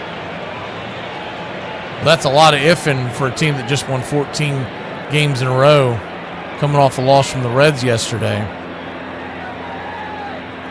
First pitch on the way is high and out of the zone. It's 1-0. If you're a Cubs fan, what you're really wanting to do is at least win the series, and then that way you're not losing any ground in the wild card race. You just got to let the division, those chips fall where they may. The 1-0, check swing, went around 1-1. Pete Crow Armstrong, or more well known as PCA, 0 for 1 on the day.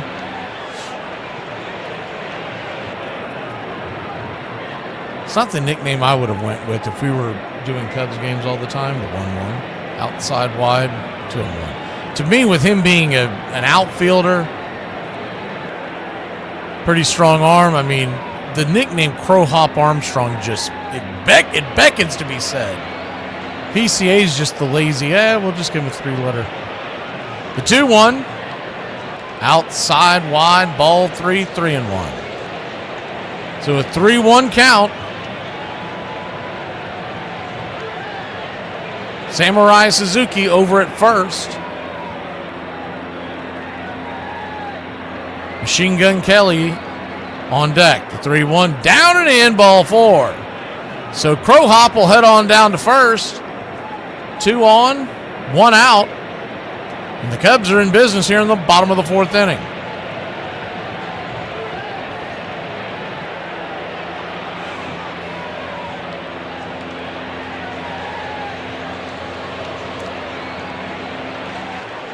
They're going to go have a talk with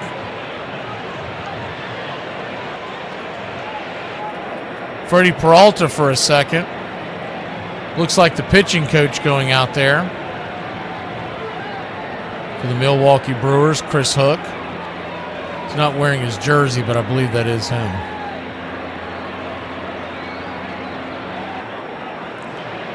These damn hippies nowadays going out there to the mound only wearing a t-shirt. Come on, man, get it together. At least wear a jersey for us so we know who you are. See that more and more these days. I have to give the Braves credit. They're usually 95% of the time they're in uniform. The Braves managers. That's, I mean, as long as I can remember. Every great once in a while, you'll see him maybe go out with the jacket if it's cold or something. Remember that moo-moo that Snicker was wearing a couple of years ago in the cold weather games? First pitch on the way is swung on and fouled down the line. Out of play, it's 0-1. They were giving him the what for in the clubhouse and the guys in the booth. I can't remember who it was, but he told one of the broadcasts after someone said so-and-so said it looked like you were wearing a dress with that long coat that he would wear. The cleanest version would be that he told them to tell that person to go screw. First pitch on the way is inside for a ball. It's 1-1. 1-1 count.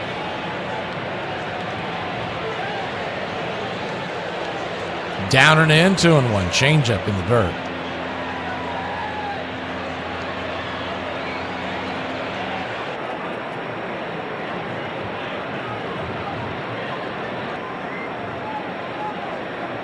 Two-one count. I don't know what dark corridor you're going down there, Adam. We're talking about Diddy, the 2-1. Right there on the inner track, 2-2. See you, shooter. Charge that phone.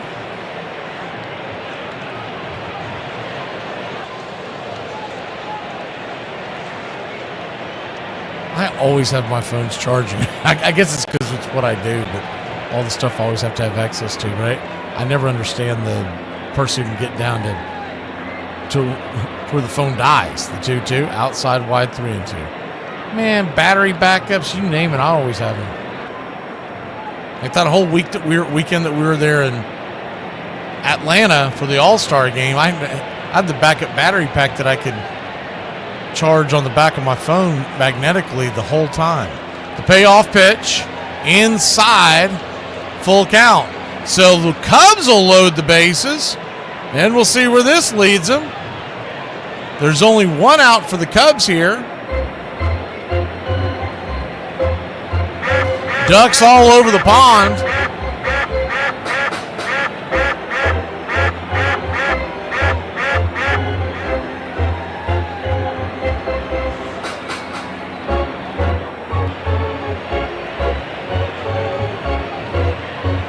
First pitch on the way is outside wide.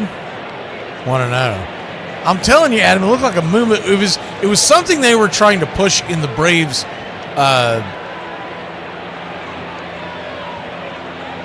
store. I keep wanting to say clubhouse, but that's not what they call it.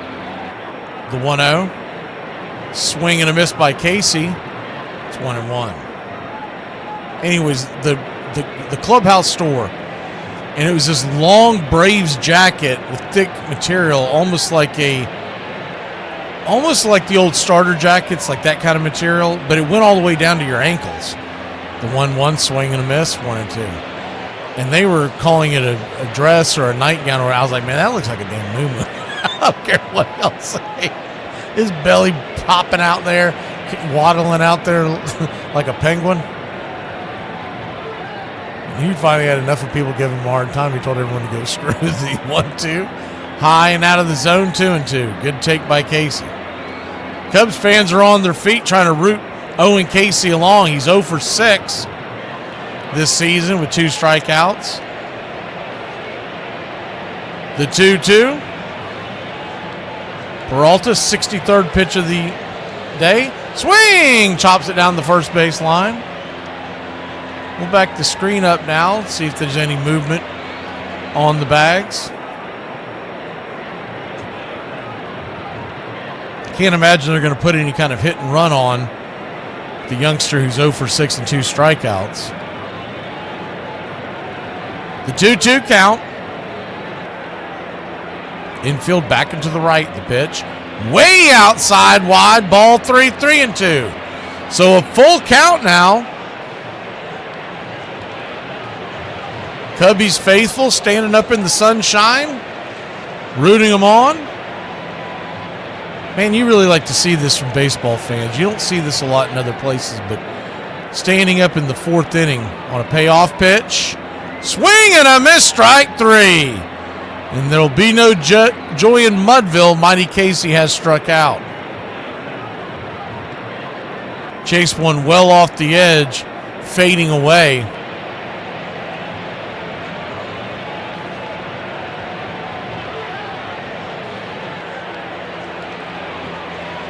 Looked like two-seam action from Freddie Peralta.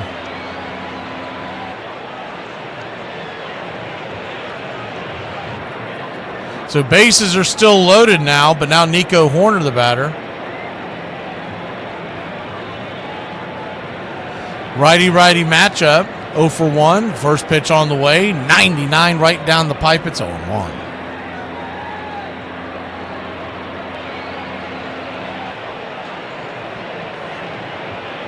That might have been the changeup from Peralta. The 0-1. Swing inside. 0-2. He's got a 4-pitch mix. He used to throw a sinker, but hasn't thrown one this year. But I'm telling you, that's had sinker action. He's got a changeup, a curve, and a slider, and of course the fastball that he leans on 55% of the time.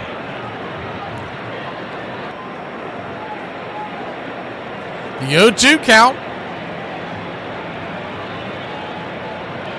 In the dirt. 1-2.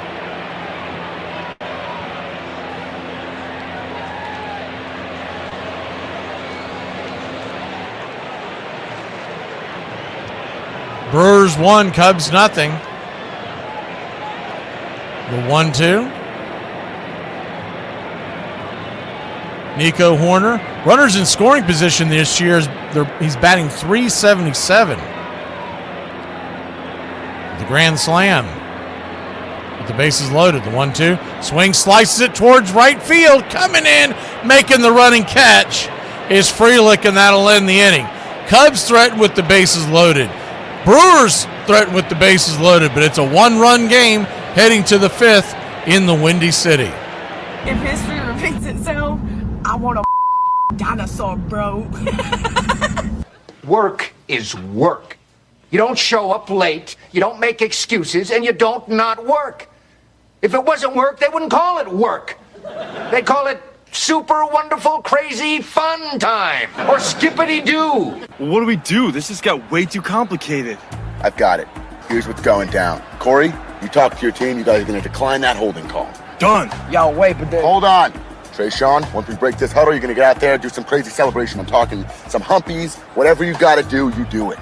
Okay, I got you. I'm going to call unsportsmanlike conduct on the celebration, giving the Whites better field position after the kickoff. Coach, I need you to talk to your team about letting them run that kickoff back. Why would I do that? Think about it. Defense, special teams, it's all one. You let them run that kickback, both your defenses get 6 points. Nice. Okay, everyone good here? Yeah. Nope. Once again, my kicker is getting no love. Oh, shut up, Bill. Your team is in first place. Plus, you're about to get extra point for the PAT. Yeah, don't be greedy, Bill. Stop being greedy, Bill. Bill. Fine. Bill. Yeah, Bill. I said fine. Bill. Bill. Yeah, Bill. You, Bill. All right, let's do this. Get out there. Wait a minute. Trayshawn comes in with a very delayed celebration here. Oh, wow. I'm pretty sure that's going to be yeah, there it is. Another armchair. I love these lazy Saturdays. It's Wednesday.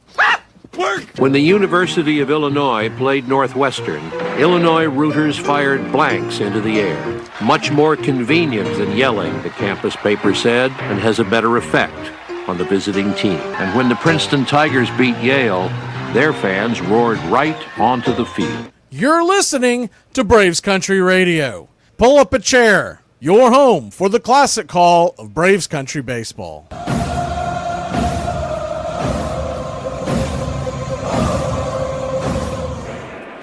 Welcome back. Brewers lead this one 1-0. It was all off the bat of Bryce Terang. We had a solo shot, and he'll come to the plate. First pitch on the way from Rogers. It's high and out of the zone. It's 1-0. Taylor Rogers, 2.17 ERA, nasty southpaw. Sweeper on the outer edge. One point, him and his brother, who's now with the Mets, the right-hander, Submariner, they were both with the Giants. Formidable lefty-righty duo to set up the bullpen. Pitch on the way is right there for a strike. It's 1-2. 1-2 count. Swing, chops it over to first. Stepping on the bag is Michael Bush. One away.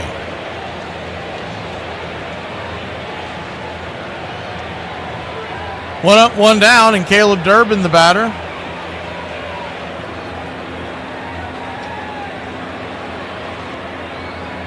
One for two with the double in the third. First pitch on the way. Up top, out of the zone.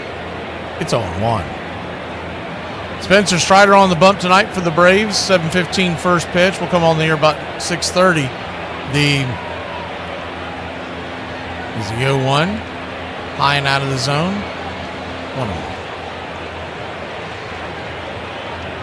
1-1 count. Braves will be taking on the White Sox for a 3-game set. And as the 1-1 swing, that ball's belted high and deep. Going back on the track. Caleb, is that a hat? No, it's just a Durbin. A solo shot and another home run as the Cubs faithful throw it back onto the field. But 419 feet later, they've doubled the score, doubled the lead. It's 2-0.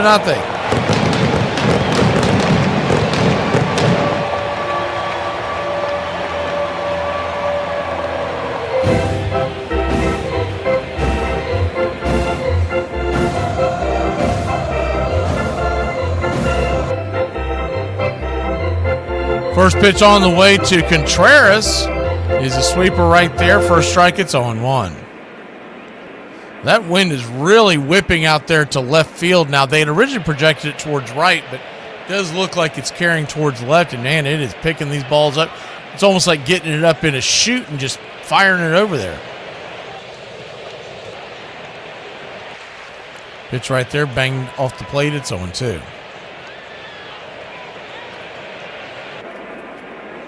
So if you're hitting anybody to click, is the 0-2. Caught looking, strike three. Sinker never got the bat off his shoulders. Billy the Kid heads to the dugout, 2 down. He must have picked up that hitting tip from some of his ex-Braves teammates. 2 strikes, man. That's the worst time to swing that bat. You just need to hold up a little bit.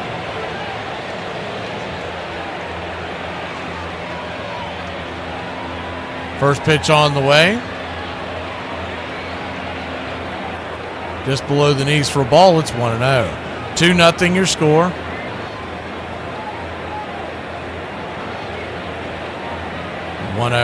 Swing and a miss. 1-1. So you're looking to hit somebody on any kind of a home run bet, live betting. I would suggest going with any kind of a right-hander because that ball is carrying out to left. And you got guys like Suzuki, Vaughn,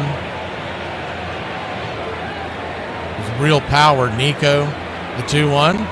Right there for a strike. Sinker evens up the count at 2-2.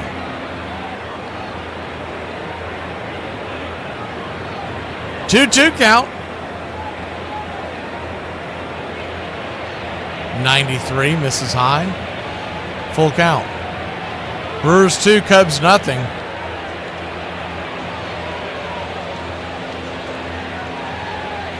Starter for the Cubs is out of the game via look like a blister issue. Is the 2-3-2 caught looking, strike three. He got caught watching the paint dry, and that'll end the inning. But not before the Brew Crew take a 2-0 lead. We head to the bottom of the 5th inning here in Wrigley. Deuce to nada. All right, everybody, we gathered y'all here today to let everybody know that I got COVID! COVID! Armchair. Dad, do you think you're a good person? Yeah, I'm wonderful. Just ask me. I'll tell you. Oh, Dad, I want one of your lines. Seriously answer. I don't know. I try to be. What does that mean? You try? I asked if you That means I treat people the way I want to be treated, and my handshake still means something. Just for the record, there's a lot of good in you, too. You have the ability to be even better than me. You think? Yeah, and I'll give you a nickel's worth of free advice. At some point in your life, you're going to get to choose what sort of a man you want to be, and once you pick, you walk in that direction with deliberate steps, and don't look back. Don't let people change you once you've made the decision. Smith corks one into right down the line. It may go. Go crazy, folks. Go crazy. Ortiz into deep right field. Touch a ball, Joe. You'll never hit a bigger home run in your life. Little roller up along first. Behind the bag. It gets through Buckner. Here comes Knight, and the Mets win it. A lot of room in right center. If he hits one there, we can dance in the streets. The 2-1. Swung line drive left field. One run is in. Here comes Brave. Here's the throw to the plate. He is safe. Braves win. Braves win. Braves win. Braves win. High fly ball into right field. She is gone. At its heart lie mythic contradictions. A pastoral game born in crowded cities. An exhilarating democratic sport that tolerates cheating and has excluded as many as it has included. A profoundly conservative game that often manages to be years ahead of its time. You're listening to Braves Country Radio. Please like and subscribe today. YouTube.com/@Braves Country.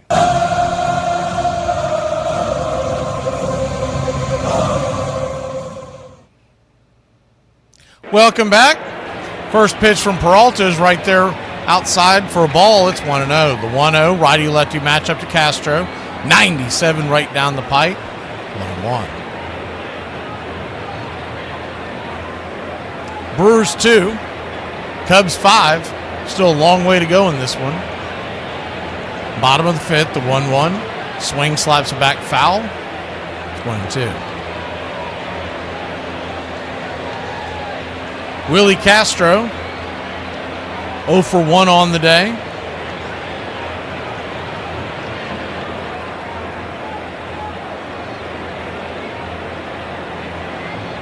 Ten home runs, 27 RBI, 707 OPS for El Caballo. The 1-2 misses high, 2-2. 2-2 count.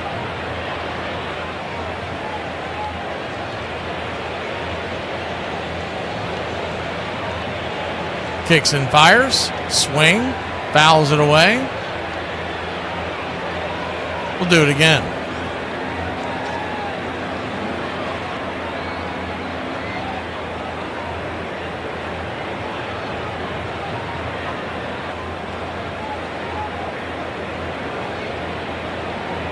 The 2-2. Peralta's number 75 on the day. Swing! Fouls it straight back.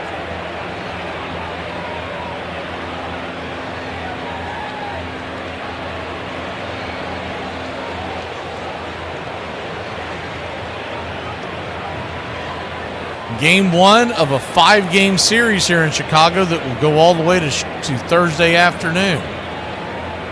The 2-2. Oh, man alive. He got the call. Not sure about that one. Full count. It looked like it hit the very bottom of the zone.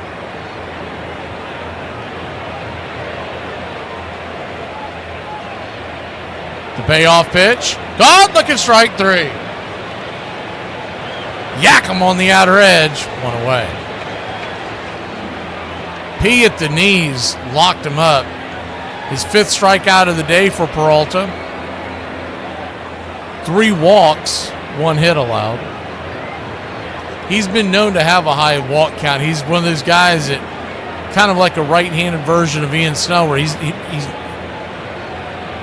doesn't care if he walks you as long as he continues to get you out. First pitch on the way is 96 up top. It's 1-0. I actually don't hate that philosophy. You don't like the free bases, but I also understand not giving it to the batter as long as you have a free base. The 1-0 swing, chops it hard on the ground, off the glove of the third baseman. Durbin, he gets the bobble, grabs it, fires it to first, and it's a 5-3 put out, 2 down. Good acrobatic juggling catch off his front foot, no less, to get the runner. So 2 down.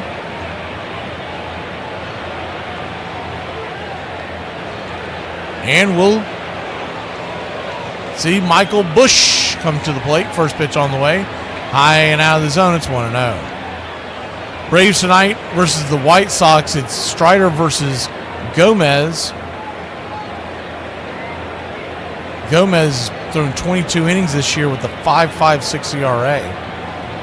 First pitch is high and out of the zone. Off that, and now equals it. Almost the same spot. It's 2-0. 2-0 count.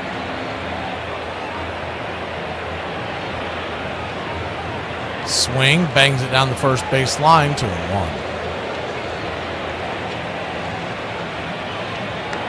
He was a bullpen guy, but it looks like the last few outings they've been stretching him out.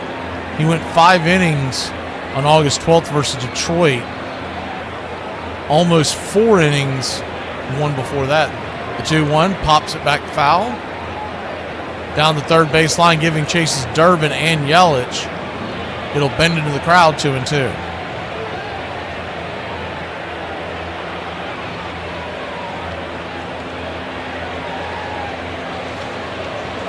Let me check that for you. For life. Give me a second. I know I saw it earlier. I just want to make sure they haven't changed it. There was a debate going on. Yeah, they still haven't announced it. Patrick is pitching for the Brewers. They sent him down, so I think he is going to be the call up, the doubleheader call up. They have not announced it yet. The 2-2 caught, looking strike 3, 98 at the knees, and that'll end the inning. Man, Freddie Peralta dealing 6 strikeouts. He might be out there for the next inning. We'll be back in a flash. Brewers grab the sticks when we return. Cheeseburger, cheeseburger. Cheeseburger, cheeseburger, cheeseburger, cheeseburger, cheeseburger, cheeseburger. Ship my pants. Right here? Ship my pants, you're kidding. You can ship your pants right here. You hear that? I can ship my pants for free. Wow, I just may ship my pants. Yeah, ship your pants. Billy, you can ship your pants too. I can't wait to ship my pants, Dad. I just shipped my pants, and it's very convenient. Very convenient. I just shipped my drawers. I just shipped my nightie. I just shipped my bed. If you can't find what you're looking for in store, we'll find it right now and ship it to you for free. Armchair.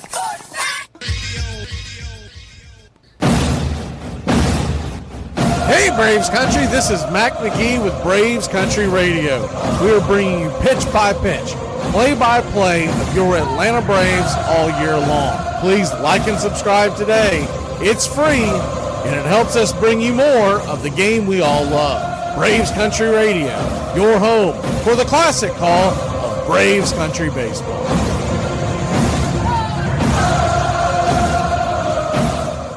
Yes, can I get an iced coffee, please? And hang on one second. What do you think? Oh, no, I'm broke. I ain't got no money. I'm good. Are you sure? Because I'll get you anything. Well, I guess if you're paying, you can just go ahead and just surprise me. Yes, can I get the iced coffee and a job application for my deadbeat friend? It is an American odyssey that links sons and daughters to fathers and grandfathers. And it reflects a host of age-old American tensions between workers and owners, scandal and reform, the individual and the collective. Pull up a chair. Braves Country Radio, your home for the classic call of Braves Country Baseball.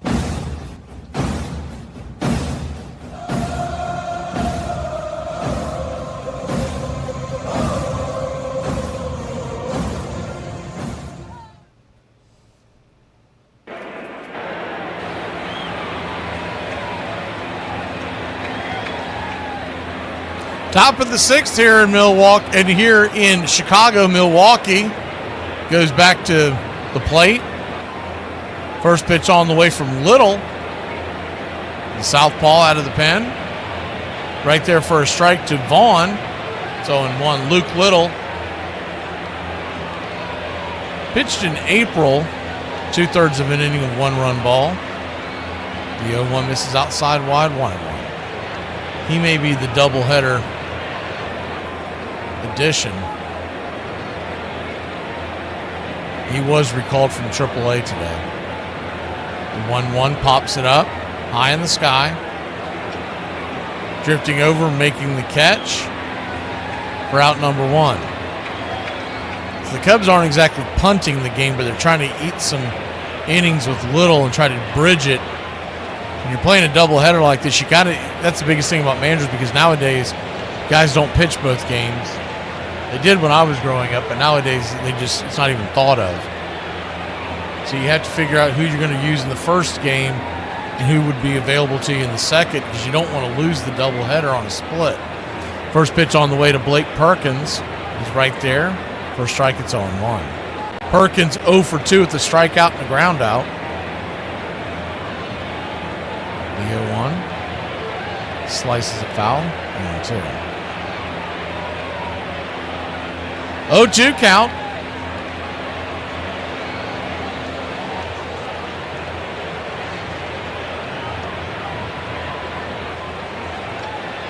Kicks and fires. Swing, chopper back up the middle, but right into the teeth of the defense. Easy play. Castro flips it over to first. 4-3. 2 down. 2 up, 2 down. Sal Frelick will come to the plate. He made his MLB debut versus the Braves, and he torched them. Was that 2 years ago, maybe 3? First pitch on the way is a 4-seam fastball. Right there, misses down and away. It's 1-0. Braves ended up doing okay in that series, but I remember going, man, I hate this kid. This kid is just smoking the ball down the line. 1-0 outside wide, 2-0. Take a look at that. What year was he? I remember doing the game, so it's been fairly recent. The 2-0 count. Inside 3-0.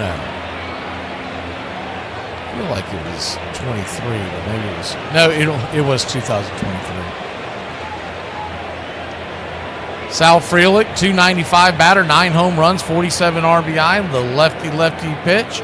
92 off the plate, ball 4. He'll head on down to first. I think he probably gets that call if Kelly holds on to the ball. It popped out of his glove. It's really hard to get a frame call when the ball pops out of your glove. So he'll head down to first. It was right there. It was a 50-50 ball.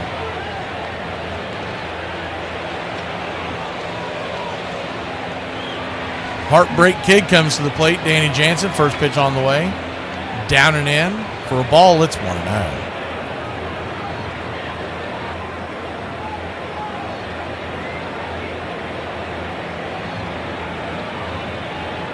1-0. Now you got Chad Patrick on the mound. T for life tonight, so he was pitching well. They just have an embarrassment of riches at the starting pitching position. 2-0 count. Flips it over to first. And as opposed to putting him into the bullpen, they're keeping him stretched out down on the farm. Not just for days like this, but you never know with baseball and the health of pitchers. It's a lot easier to maintain a young pitcher's pitch count down on the farm. The 2-0 in the dirt, 3-0. So Little can't find the strike zone. He's thrown 7 consecutive balls. Ortiz standing on deck. Peralta is at 84 pitches. So 6th inning will be about as long as he'll be able to go, and that's if he gets through it quickly. The 3-0. Down and in, ball 4. So he'll head on down to first.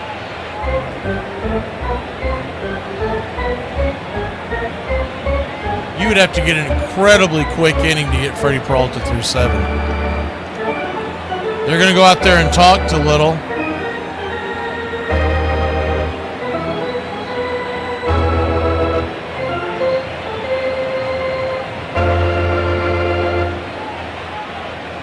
pitching coach for the Cubbies.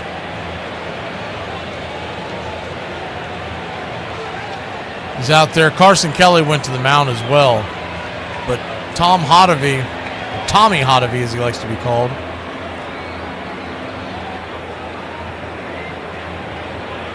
should I call him Tommy California? He's got like the California flow going. He's got the sunglasses on top of his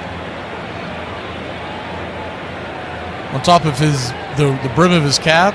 Like, dude, are you at work or is this a beach day? What's going on with this guy? Ortiz 0 for 2 on the day, but he's got runners at second and third and 2 outs. First pitch on the way. Inside. It's 1-0. It's never too late, Goldeneye. Never too early. 1-0 count. Just look at this as a part of your tailgating atmosphere for the Braves game. 1-0 inside, 2-0. No, he called that a strike? All right. Evens up the count at 1-1. We'll pull the screen back in case there's any movement on the base paths. 2 outs, 2 on. The 1-1 from Little. Spins. Chases the runner back to second, but does not throw. Will count as a move. A disengagement, as they like to refer to it.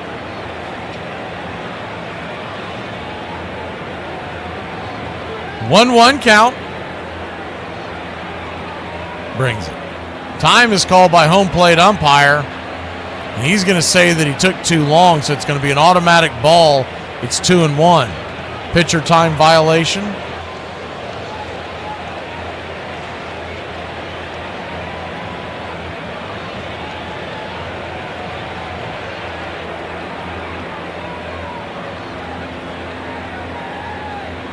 The 2-1. Chops it down the line, 2-2. Cubs trail the Brewers 2-0. They'd like to keep it right here. Brewers trying to break it open. Deuce is wild. 2 on, 2 out. A 2-2 count.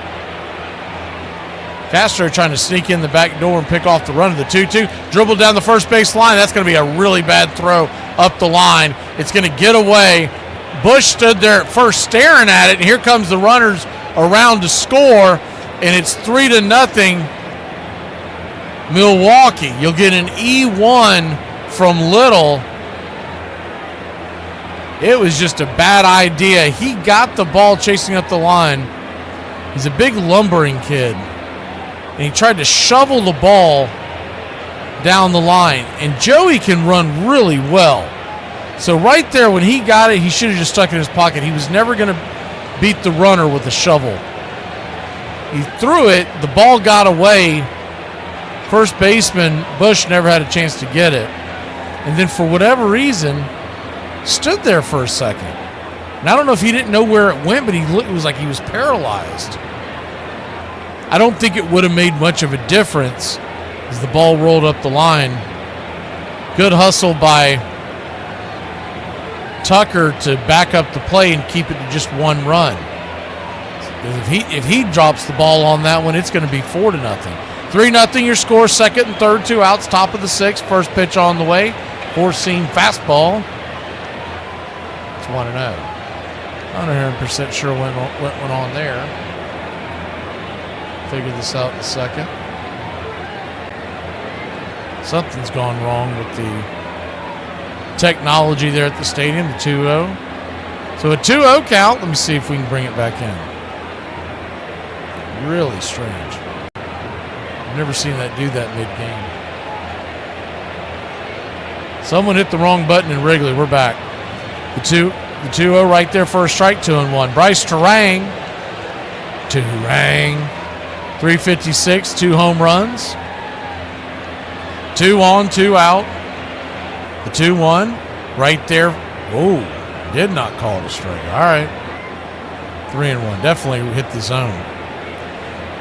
Home plate umpire Stu Sherwater. He's missed a few calls there today, but that was probably the most egregious. So a 3-1 count. Right there, first strike, full count. Turang was taken all the way. He was like, man, if this guy doesn't know the strike zone, I'll go ahead and take my free base. Lefty-lefty matchup. The payoff pitch. Caught looking, strike three, punched out inside. He's not picking up that sweeper is what it was. Turang, lefty-lefty, and that sweeper was coming in from the dugout. He was like, I'm out. You play to win the game.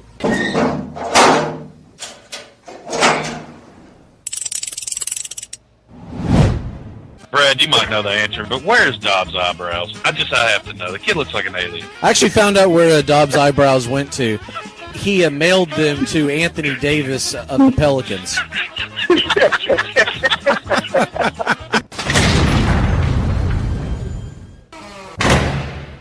When we start eating, just go around the table and say what we're thankful for.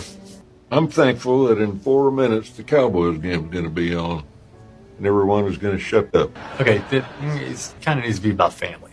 I'm thankful that in 4 minutes the Cowboys game is going to be on, and my family is going to shut up. We're never gonna make it into the World Series ever again. We're never gonna make it now.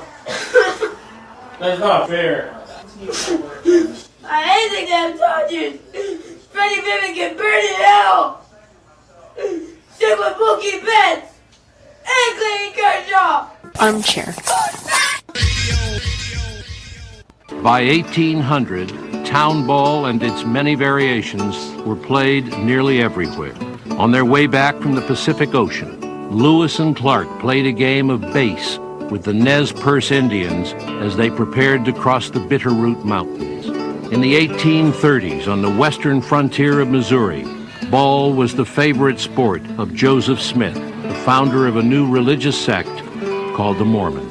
But back east in Cooperstown, New York, city fathers passed an ordinance restricting play after merchants complained about too many broken windows. Meanwhile, in New York City, they were starting to play a brand new version of the game.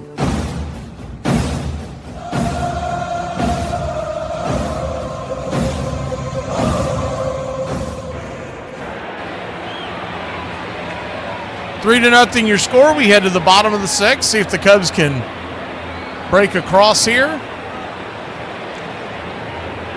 Milwaukee Brewers, 3 runs, 6 hits, no errors.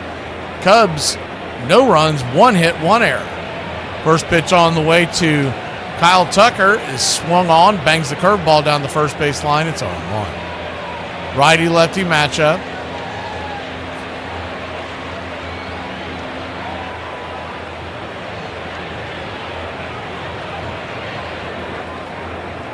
The 0-1. Swing, chops it foul. It's 0-2. Tucker 0 for 2 on the day with a ground out to first and a ground out to first.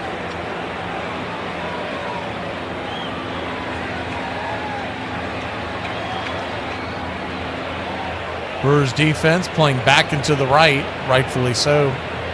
Pull hitter with 18 home runs, the 0-2. Down and in, 1-2. Suzuki stands on deck, PCA in the hole.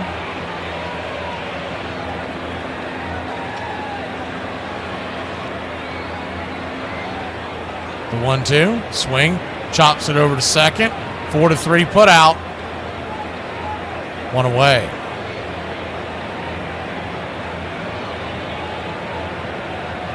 Brewers wearing their road blues today with the gray pants and gold lettering. Brewers across the chest, or Milwaukee across the chest. Blue ball cap with the white trim on the jerseys and gold lettering, gold. A lot of them wearing gold on their shoes. Gold front to the hat with the classic Milwaukee Brewer logo, one of the best in all of sport.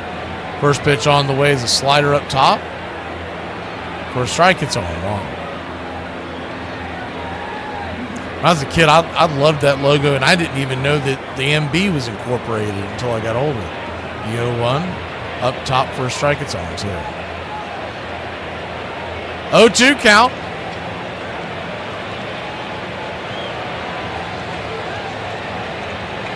Righty-righty matchup, Suzuki. The 0-2 slaps it towards right, coming in, making the running catch. Out in right field is Frelick, 2 down. Freddie Peralta, 91 pitches. Probably his last inning, but you never know. If he gets a really quick out here, they might rush him out there to see if he can go one more inning. Or at least even if he can get them an out or two.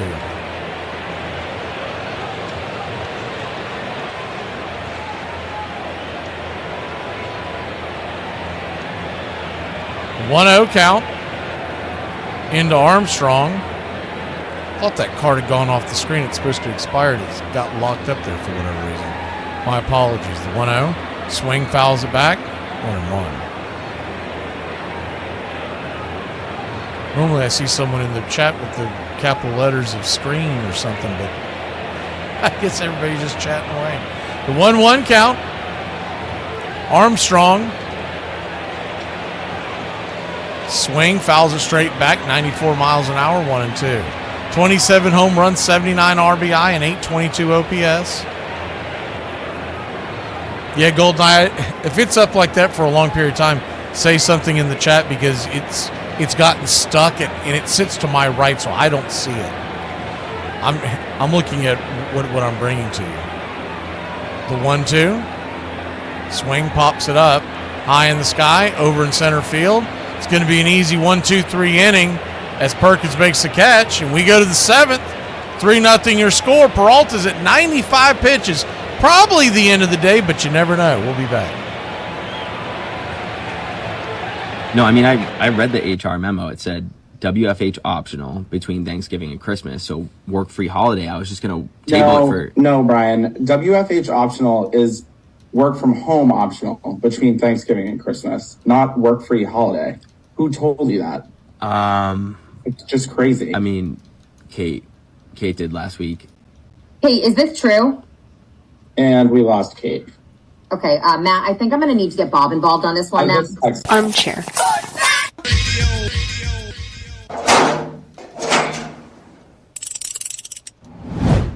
I wanted to see where that was going. The steroids, if we would have left it alone, Yeah. dude, we would have had guys the size of McGuire playing second base by now. You know, it would have been awesome. And because they were so roided up, there would have been no defense anyway, so you wouldn't have to worry about these shifts. You know, they'd barely be able to move. It would have been awesome. They should have just left the game alone. But no, we got to worry about everybody's kidney failure and, you know, all that kind of stuff. I feel like that's none of my business.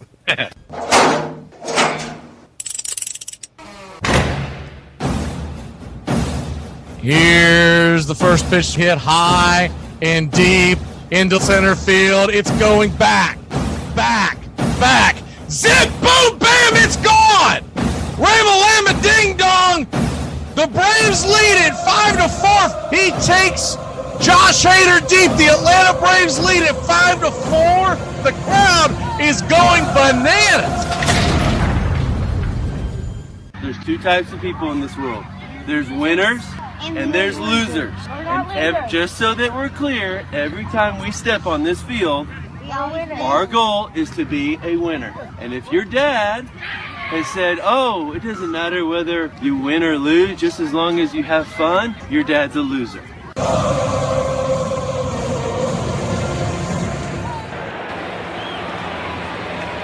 Welcome back. Little back out there. Fires the first pitch inside for a strike. It's 0-1. Lefty-righty matchup.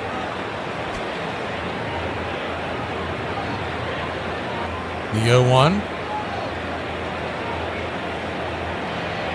Fires that pitch in there.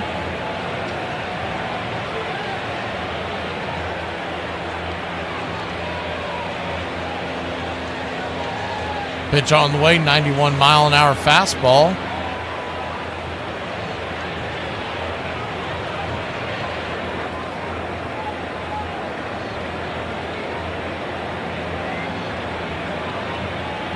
Pitch on the way, down and in, sweeper misses.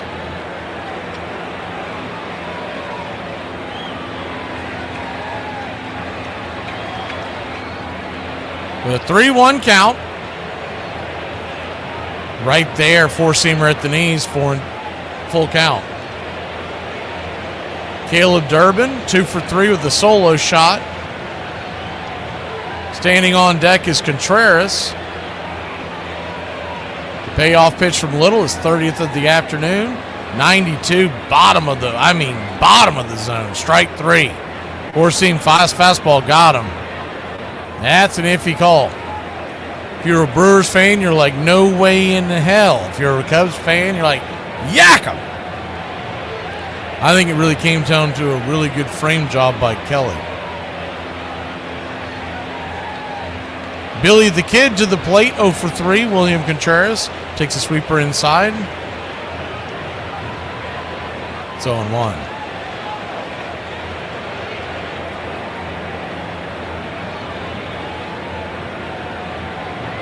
The 0-1. Swing and a miss. It's 0-2. I did not know that, Tiefer.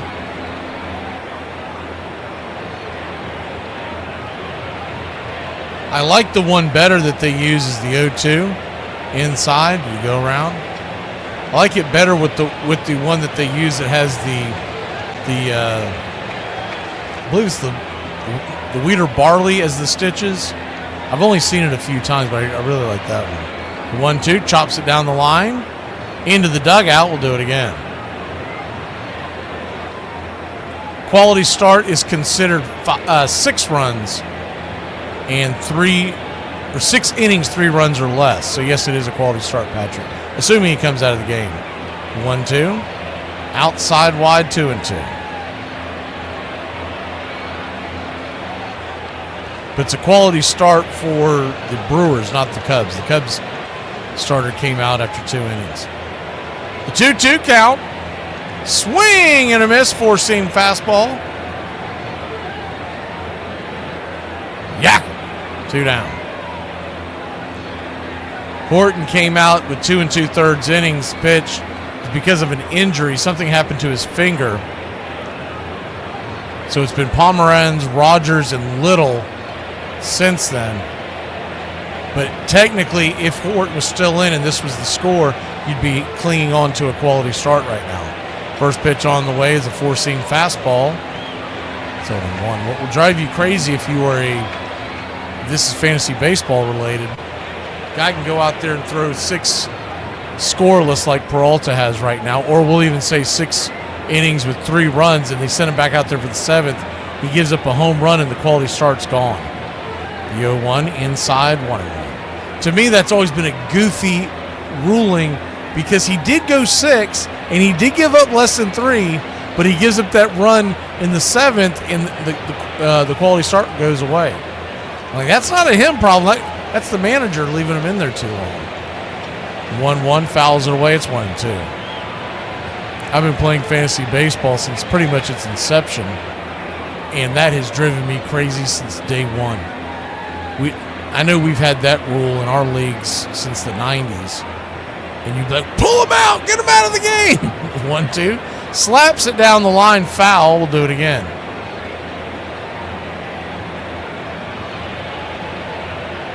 Now, the quality start's got nothing to do with the wind. The wind is one of the most arbitrary statistics in all of sport because the pitcher has no control over it. The 1-2, outside wide, 2-2. It's still a cool stat to keep up with, but it's very arbitrary. You can go out there and throw 8 innings of 1-run ball and lose 1-0. The guy the next day goes out and throws 5 innings of 7-run ball and wins the game. The 2-2 swing and a miss, strike 3. Lefty-lefty matchup. Will Little doing pretty well, all things considered. We'll be back in a flash. Bottom of the 7th, get up and stretch.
Welcome back.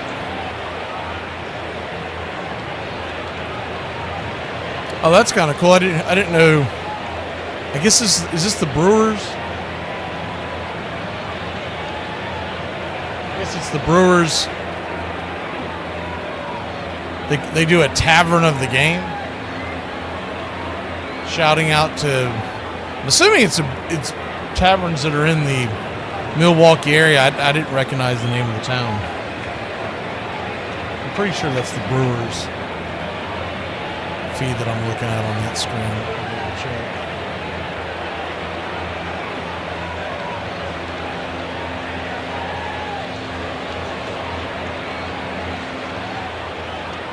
First pitch on the way from Uribe. There's a slider on the outer edge for a ball. It's 1-0, so that'll close the books on Peralta's 6 innings, 6 strikeouts, 3 walks, 1 hit allowed.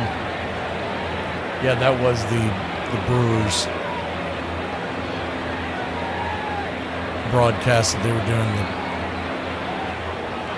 the tavern of the game. The 1-0 misses outside, 1-1.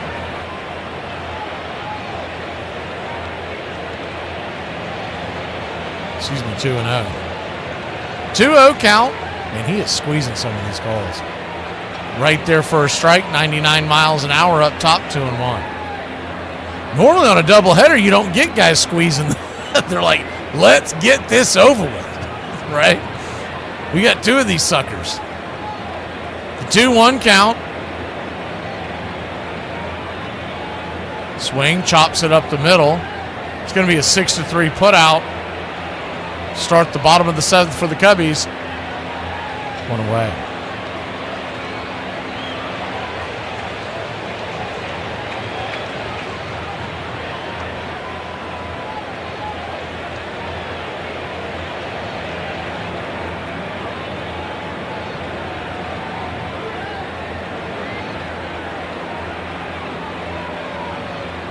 One up, one down. First pitch on the way to Casey, Owen Casey. First pitch is a 98-mile-an-hour fastball out of the zone. It's 1-0. Casey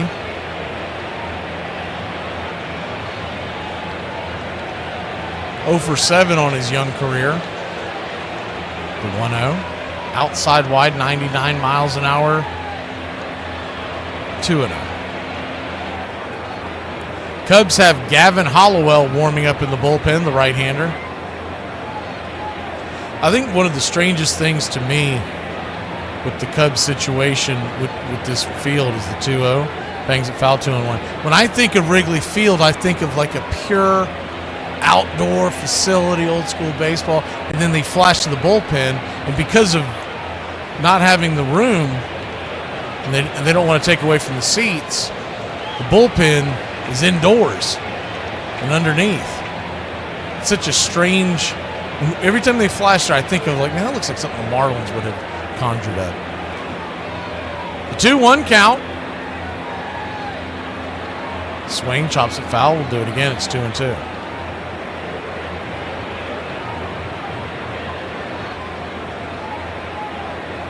Brewers lead at 3-0. Game 1 of a doubleheader for the Brewers and Cubs. Second pitch, 8:05. Game 2 of our doubleheader here on Braves Country Radio is 7:15. Atlanta versus the Chicago White Sox. Spencer Strider night. The 2-2. Swing, slaps it towards center field, and that's down for a base hit. Man, has it been a while for the Chicago Cubs. They get a base hit, and they're showing, I believe, his parents in the stands, and they are embracing each other as their son gets their first Major League base hit. Cool scene here at Wrigley Field as Casey at the bat does come through this time. There's no sorrow in Mudville today as Owen Casey, his first Major League hit. Of course, they'll save the ball for him. And I think that deserves a first Major League hit for the youngster.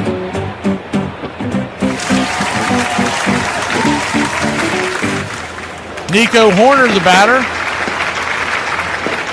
First pitch on the way is a strike at the top of the zone. It's 0-1. The 0-1. Righty, Uribe brings it. Pulls the string on that one. It's 0-2. Good pitch. We saw this kid quite a bit in the few series that we did versus Milwaukee. He's got some good stuff.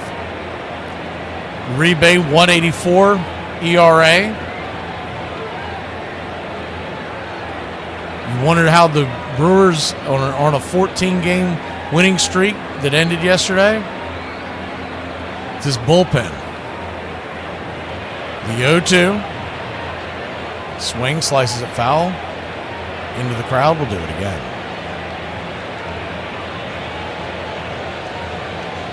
He spells his name this is his last name. I'm talking about the rookie. Caissie. Owen Casey. The 0-2. Swing, slaps it over to second. 4-6 for the force out. They try to turn the double play, but no way. Horner's busting it down the line. They do get the lead runner, and there's 2 down.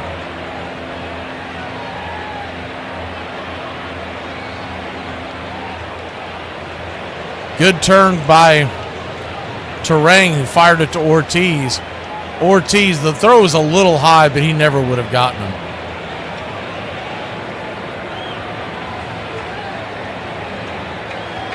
That'll bring Castro to the plate. Willie Castro, 0 for 2 with a fly out and a strikeout. First pitch on the way. It's off the plate. It's 1-0.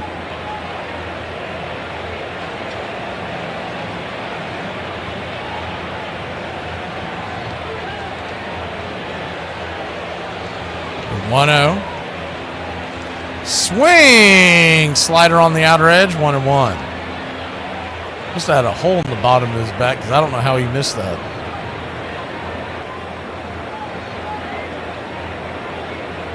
Willie Castro from Puerto Rico. The 1-1, outside wide, 2-1. Came up with the Tigers in 2019 and then went over to the Twins in 2024. Was traded over to the Cubs this year at the deadline. I think that was one of those ones that went under the radar, but I mean, he's a good all-around infielder, and he can even play the outfield. The 2-1, slaps it over third, 5-3 putout, and that'll end the inning. Cubs put one on, but can't get him across. It's 3-0, and it's happy hour time here on Braves Country Radio. 106 miles to Chicago. Got a full tank of gas, half a pack of cigarettes. It's dark, and we're wearing sunglasses. Hit it. It's happy hour. When wins become losses and losses become wins.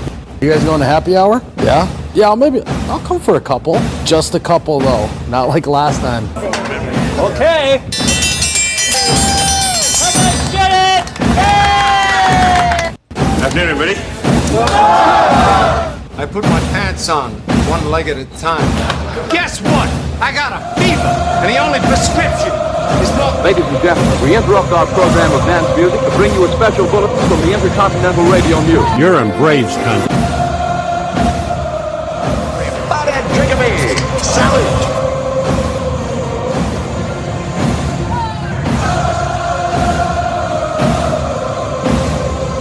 They're making it laws where you can't drink when you want to. Pretty soon we're going to be communist country. Oh, yeah. For me and the Lord, we gotta understand it. We're on a mission from God.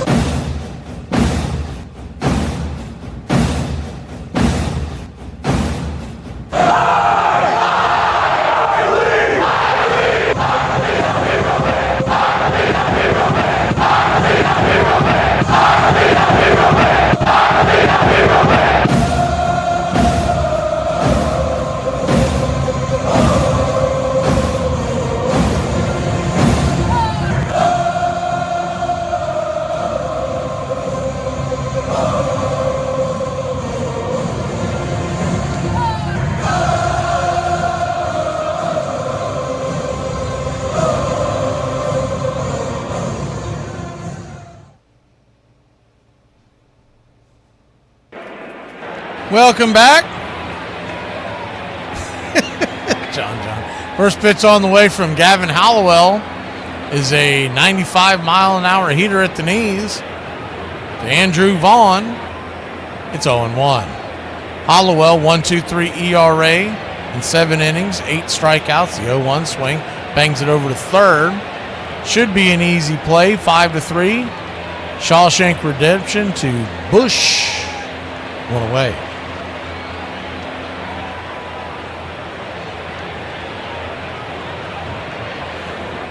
Left-hander warming up in the pen for the Brew Crew.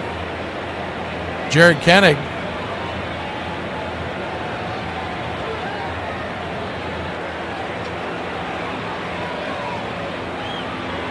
First pitch on the way is a 93-mile-an-hour four-seamer into Blake Perkins. It's 1-0.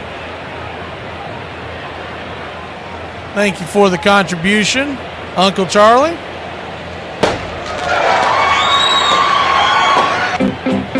1-0. Outside wide, 2-0.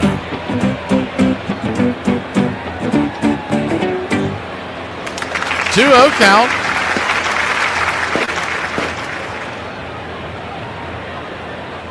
Kicks and fires.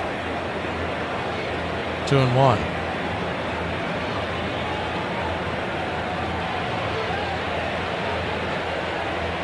Wind still blowing out there to the outfield as the 2-1 outside wide sweeper misses. 3-1. Perkins is 0 for 3 with a strikeout and 2 groundouts. Hollowell trying to keep it right where it's at 3-1 at 3-0 on a 3-1 count. The 3-1 outside wide, ball 4. So he'll head on down to first.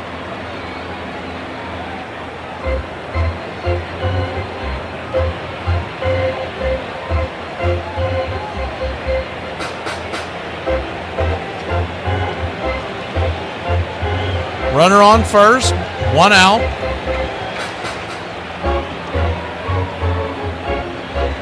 First pitch on the way is outside wide.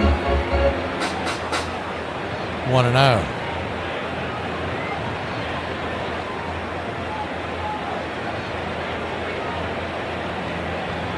Righty-lefty matchup. The 1-0. High and out of the zone, ball 2, 2-0.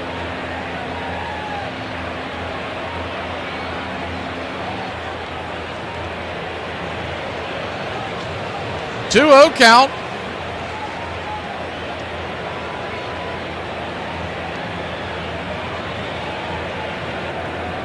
Flip it over to first, keep the runner close by. Perkins may be taking off. He's got good speed. They're trying to stay out of that double play. Trying to get some insurance here, leading 3-0 in the 8th. The 2-0, outside wide, ball 3, 3-0. So Hollowell can't find the strike zone.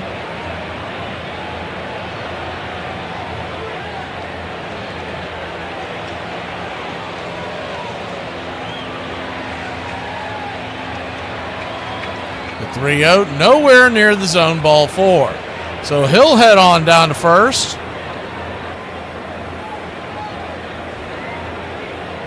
That'll bring Jansen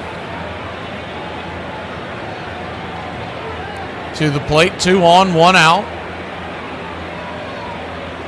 We'll pull the strain back so you get a good look at anything going on the base paths. Quick pow out on the mound there.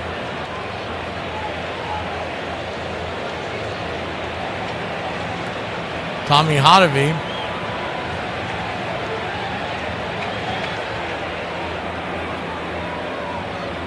I'm sure they're going to, I forget who was asking, but I'm sure that they'll probably announce who the starter will be after the conclusion of this one. I think it was For Life that was asking about that. But they haven't announced it yet, and they're waiting to see what this game will look like. I don't know if they're thinking about going to a bullpen game maybe. I mean, it's a possibility. The kid they called up today has already played in the game. First pitch on the way is inside. Sinker. For a ball, it's 1-0. When you have a 5-game series in 4 days, No off days in between. It can be difficult to navigate that in today's baseball game. 1-0's high and inside 2-0.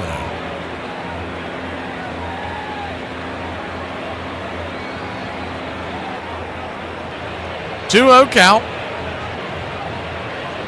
Inside. I mean, that pitch keeps missing. In on the righties. Out on the lefties. Same pitch over and over. And he just he doesn't have it.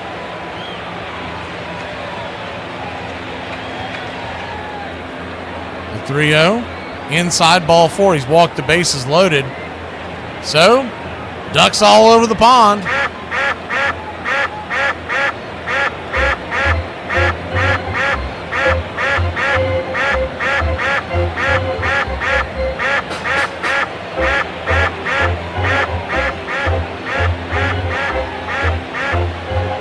Bases loaded. Joey Ortiz coming to the plate. First pitch on the way, high and inside. That same pitch over and over and over again. It's a sinker, and it's not sinking, and it's not hitting the zone.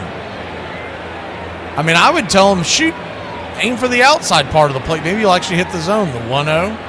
Throws the sweeper that time. That one's nowhere in the zone. 2-0. No one's warming up in the Cubs bullpen either. So, this kid here, man, he better get it together. The 2-0. 95 miles an hour sinker finally hits 2-1. Strangely enough, a double play can get him out of this. Joey Ortiz with a career 147 hitter with the bases loaded in 34 bats, but he does have a grand slam. The 2-1. Swing and a miss. Chase one well inside. 2-2. That's a bad swing by Ortiz. This guy has been wildly missing that pitch in that spot for 3 batters now, and he swings at a 2-1. When you're the number 9 batter, you got to make them throw strikes when they're struggling right now. Now it's a 2-2 count, bases loaded. The pitch. Outside wide ball 3. Full count. Only 1 out, so the runners probably will not be on the move.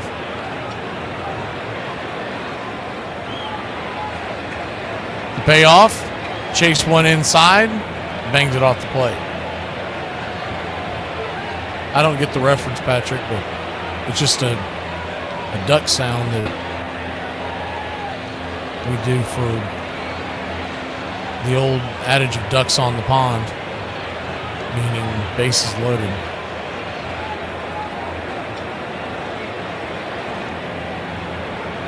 Full count.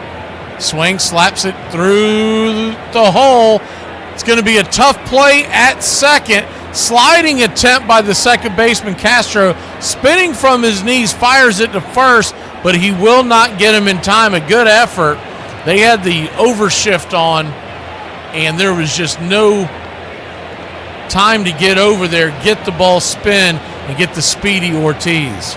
Someone a little slower, just a touch slower, he probably makes a heck of a play. The run would have scored regardless, but the bases are still loaded and 1 out.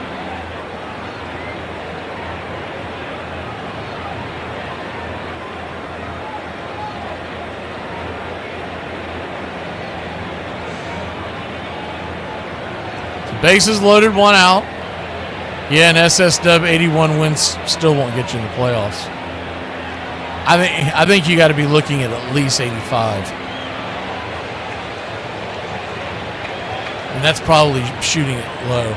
The way I looked at it, I was figuring it out yesterday. We were talking about it, and the Braves is who SSW is talking about. It's the first pitch on the way.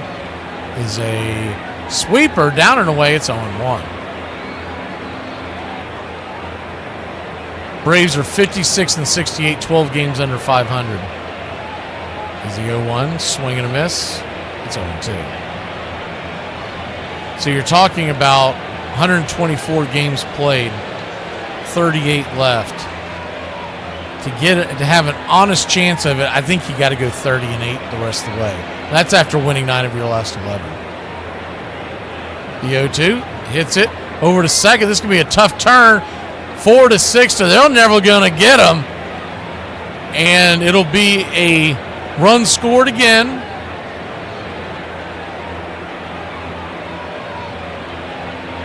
$5-0 your score. Runners on the corners, 2 outs. 6-0 your score. They finally updated it.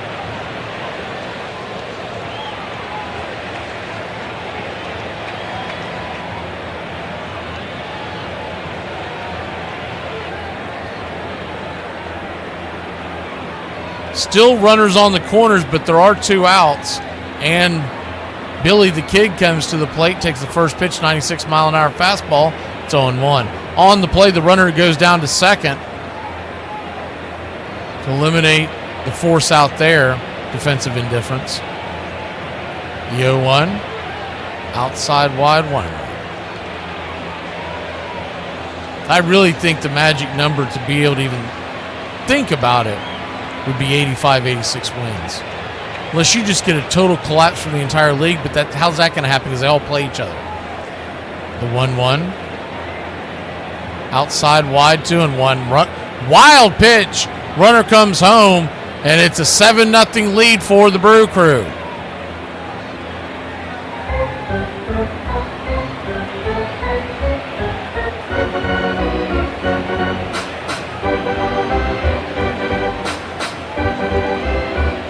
So you would be talking about an all-time,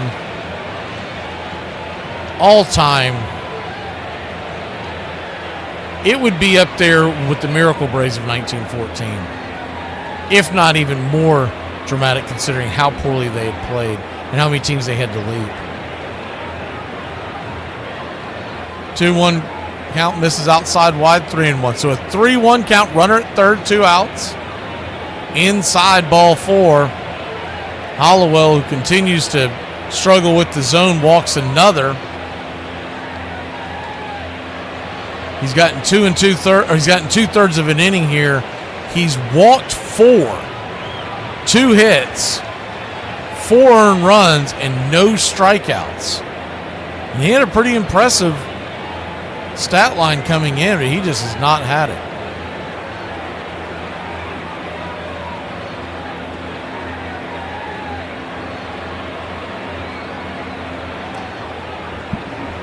We'll be doing baseball coverage in the playoffs, whether the Braves make it or not. I mean, if they make the playoffs, that makes it even more wonderful. But if not, we're going to be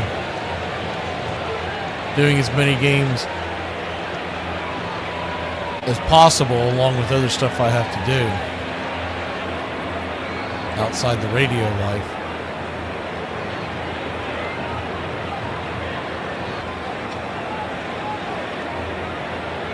About 3 or 4 teams that I'd really like to focus on in the early rounds.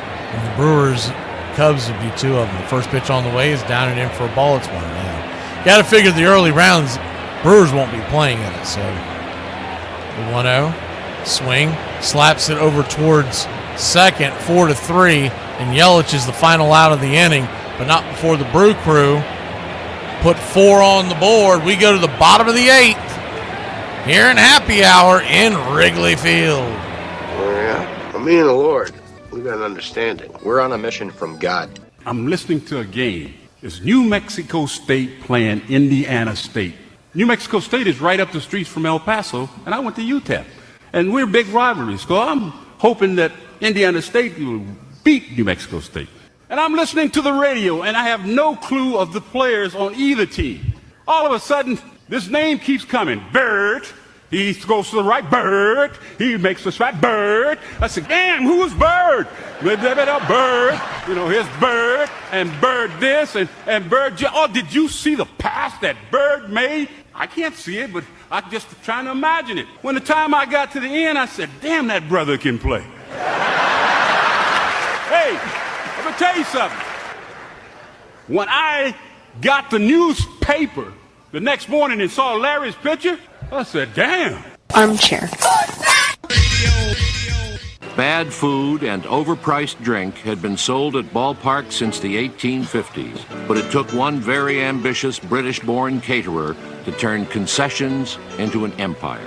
Harry M. Stevens had begun his career hawking scorecards in the 1880s, all the while regaling the crowds with quotes from Byron and Shakespeare. By 1901, he was peddling hard-boiled eggs, ham sandwiches, ice cream, and slices of pie in stadiums from New York to Ohio. Then, one cold afternoon, when ice cream sales slowed at the Polo Grounds, he sent out for German sausages, which he put in long buns so fans could hold and eat them. He had made his greatest contribution to the game, introducing hot dogs to the ballpark. You're listening to Braves Country Radio. Please like and subscribe today. YouTube.com/@Braves Country.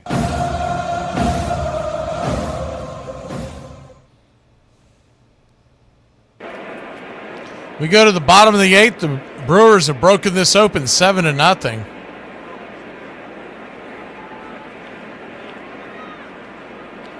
Lefty-righty matchup as Kennig comes on. First pitch on the way. Is a strike right there at the knees. It's 0-1. Lefty-righty matchup. Shaw. And then back to the top of the order. Bush and Tucker do up. The 0-1. Swing and a miss on 2. 9, 8, and 1 hitters.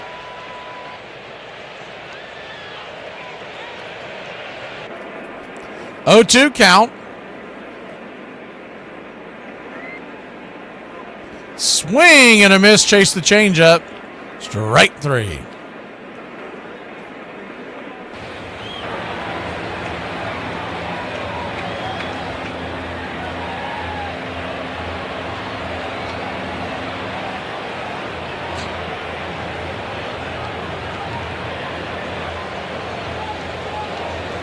One up, one down.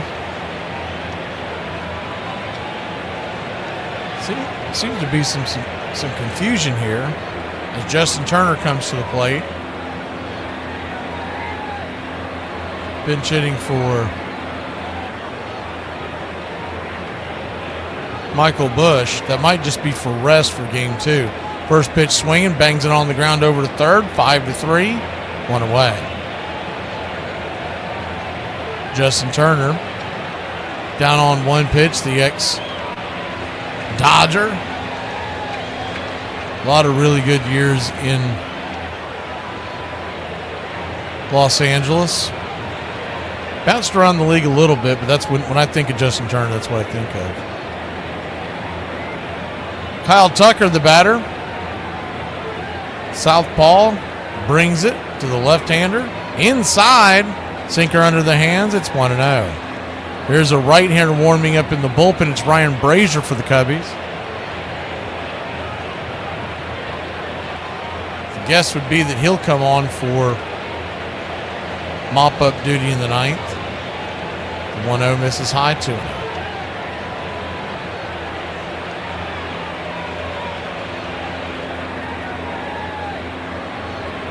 Two-0 count.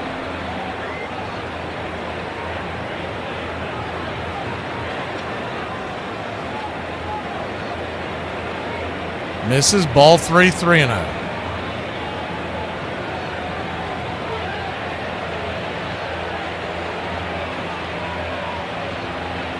Pitch on the way, 93 miles an hour.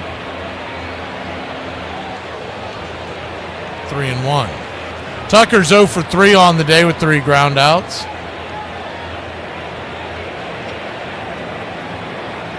Three-one pitch, swing and a miss, sinker. Full count.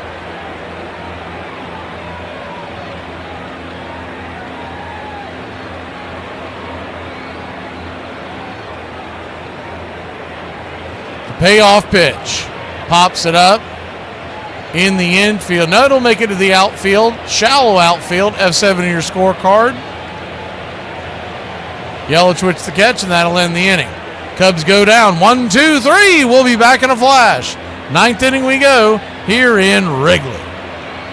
I need a 4-letter word for disappointment. Eric. My wife said to me, what starts with F and ends with K? I said, no, it doesn't. Hello? Hi, is Mark there? Yeah? It's me, Shannon. We met at Jack's party. Yeah, how can I forget? Wow, how you doing? I haven't heard from you in, 9 months. Armchair. Can we get back to the version of TikTok where everybody thought they were a professional dancer or comedian or singer and not everybody trying to be a wannabe QVC host? I can't watch 800 more women rub a red light on their face and think that it's going to stop them from aging. You are 22, Jessica. You don't have wrinkles. What do you know? You're on my porch. What's up? I'm confused right now. It's 1 a.m. I'm confused. You were not expecting me. No. Why would I be expecting you? I just figured you would think I would miss you by now and I'd be here. You saw me yesterday. Sorry, dude. I just want to hang out with my friend and you always make me feel bad about it. Why do you make me feel bad about wanting to hang out with my friend? You just have all this time because you don't have a job. I'm sorry that I don't have to work for money and you do. But just because I miss you, I should not be punished. You're drunk. Maybe 1 glass. Well, it's Wednesday. You know how it goes on Wednesdays, man. I'm sorry. It's all mixed up with peanuts, tobacco juice, and a hearty feeling among the fans joshing each other. Always this raucous, good spirit. Everybody came to have a good time. But that's the way I remember it. The whole stand's full of people all roaring. And I guess it's true of any sport, but in baseball, I've never known an instance where so instantly a whole crowd could be brought to its feet, roaring with delight over just a clean crack of a bat against the ball. It's a great sport that way. Welcome back. First pitch on the way from Hollowell. He's back out there again. Right there for a strike. It's 0-1. Oh, man. They're throwing this guy to the wolves. The 0-1. Right there at the knees. 1-1. This is the proverbial take one for the team. Cubs trail 7-0. They had Brazier warming up, but maybe that was just in case he was standing. I didn't actually see him throwing any pitches. He had the ball in his hand as the 0-2, swing and a miss, strike 3. Maybe that was just in case the Cubs made a push in that inning. They would tell him to start throwing. If not, they'll save him for game 2. 8:05 Eastern, 7:05 Central. Game 2 in Chicago.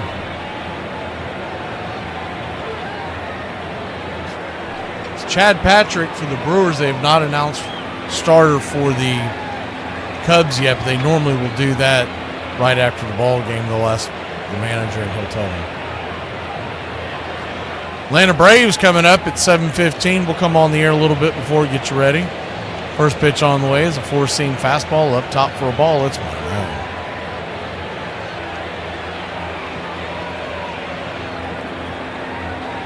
The 1-0.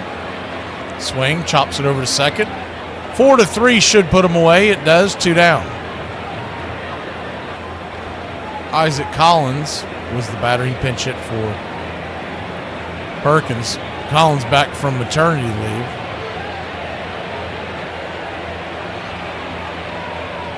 Won Rookie of the Month a couple of months ago. Someone's already got their hooks on him. He's got maternity leave, early 20s. First pitch on the way is 95 up top. It's 1-0.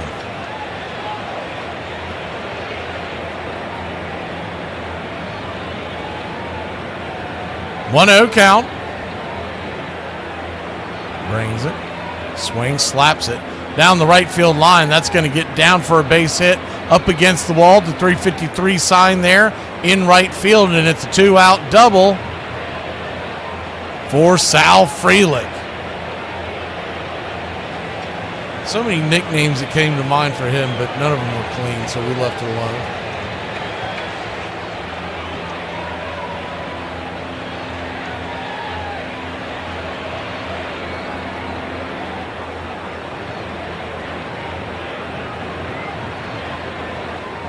One on, 2 out. First pitch on the way is 95 inside. It's 1-0.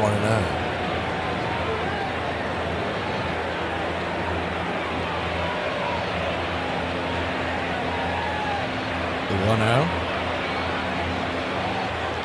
Inside high. 2-0. 2-0 count. Runner at second, 2 outs. Hollowell, 42 pitches. Right there. That's a good sweeper there for a strike 2 and 1. You can see where he's got pretty good stuff. He just didn't have any control today. Kind of reminds me of a poor man's version of Dustin May, the 2-1. Swing and a miss, strike 2. Sinker up top. Danny Jansen, 0 for 2 on the day. He has walked twice. The 2-2. Swing and a miss, strike 3. Got him. That'll end the inning. We go to the bottom of the ninth, see if there's any magic in Wrigley when we return. Can you keep a secret? Of course I can. I lost all our money today betting on sports. Damn. I know. I don't know what I'm gonna do. Can I tell you a secret? Sure, yeah. I lied. I can't keep secrets. Wait, what? So apparently me putting an Alka-Seltzer in my mouth and walking into Walmart saying, "The virus is mutated," is not funny. Braves Country Radio, covering America's pastime from spring training all the way to the Fall Classic. Myers bringing it, and the pitch is hit in the air, foul, off first, Benzinger backing and calling, and the 1990 World Championship belongs to the Cincinnati Reds. Bell, left field, way back, Blue Jays win it!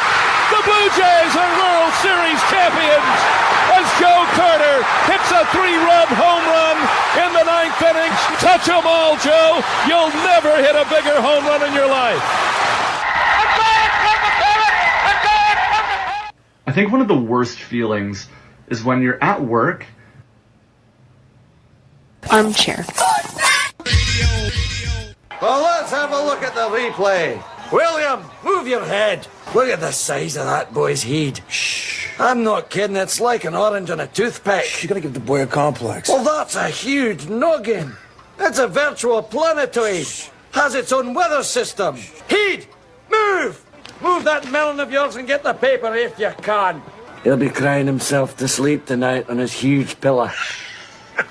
Ben Johnson never missed an opportunity to make a speech. It was always the same speech, all about how he, single-handed and alone, had made baseball a gentleman's sport, and it must be kept forever clean because sportsmanship spoke from the heart of America, and he would lay down his life to save our beloved nation, at which he would begin to cry.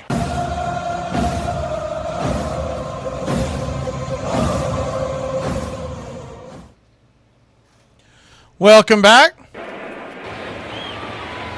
Anderson's coming on to close the game. Trying to save the back of the pen for a possible doubleheader sweep. Grant Anderson, 3.02 ERA, 59 innings this year.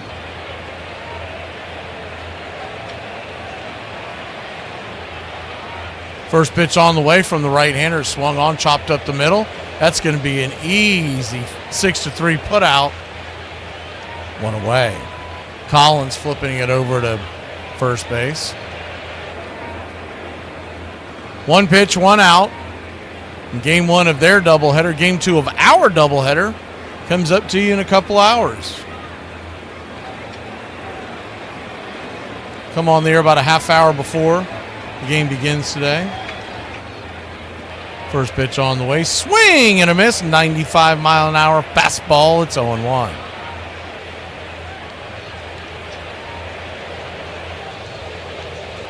The 0-1. Kicks and fires. Swing. Pops it up back behind home plate. PCA is down 0-2. Armstrong 0 for 2 with the walk in the fourth.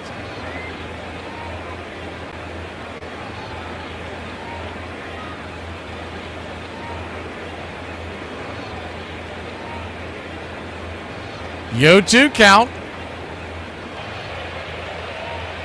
Kicks and brings it. Swing and a miss, strike three. Pulled the string on that changeup. Nasty pitch. 2 away. This is who they have in the front of their bullpen. That's why they're dominating the league. Meanwhile, Braves fans see Aaron Bummer coming on with a 1-run lead in the 8th. And like, oh, God, here we go. I've always said the most important part of life is a good bullpen. That statement's undefeated. The first pitch on the way is a sweeper at the knees. It's 1-0. You can have a great rotation. You can have a great offense. But if you don't have a great bullpen, you're not going anywhere in October. The 1-0. Pops it up high in the sky. Who wants it? Left fielder coming underneath it and making the catch for out number 3 is Lockridge in for Yelich. Brewers win 7-0, and they take game 1 of the series. They break it out on a 9-game lead on the Cubs in the Central standings. And the Cubs, they got to get back in it. They got another game tonight at 8:05 Eastern, 7:05 Central. 4 more in this series. Last thing you want to do is just get swept away in a 5-game series in August. So they got to buckle down and get some wins. I'm sure they'll get a few. We will be in Atlanta tonight, and I just checked the weather, and it looks like it's smooth sailing, knock on wood. And we'll see you tonight. Have a great one. Braves country, Cubs country, Brewers country, baseball country. We'll see you then. Well, the season's finally here, and the players... Hey, football fans, you ready for the gridiron? Thursday and Friday mornings, the Armchair Quarterback Show returns, 9 a.m. Eastern. We'll be talking college and NFL football, the point spreads, fantasy football advice, and more. Want to catch it live? Become a Country Club member today here on Braves Country Radio. We'll make the replay available to the public later on that day as we're being broadcasted nationwide on independent radio stations. As a member catching it live, you can ask your questions. We'll answer all. Point spread advice, player props, your fantasy football questions. It's the Armchair Quarterback Show. Thursday and Friday mornings this fall here on Braves Country Radio. The armchair quarterback, he's full of beer and he's full of snacks.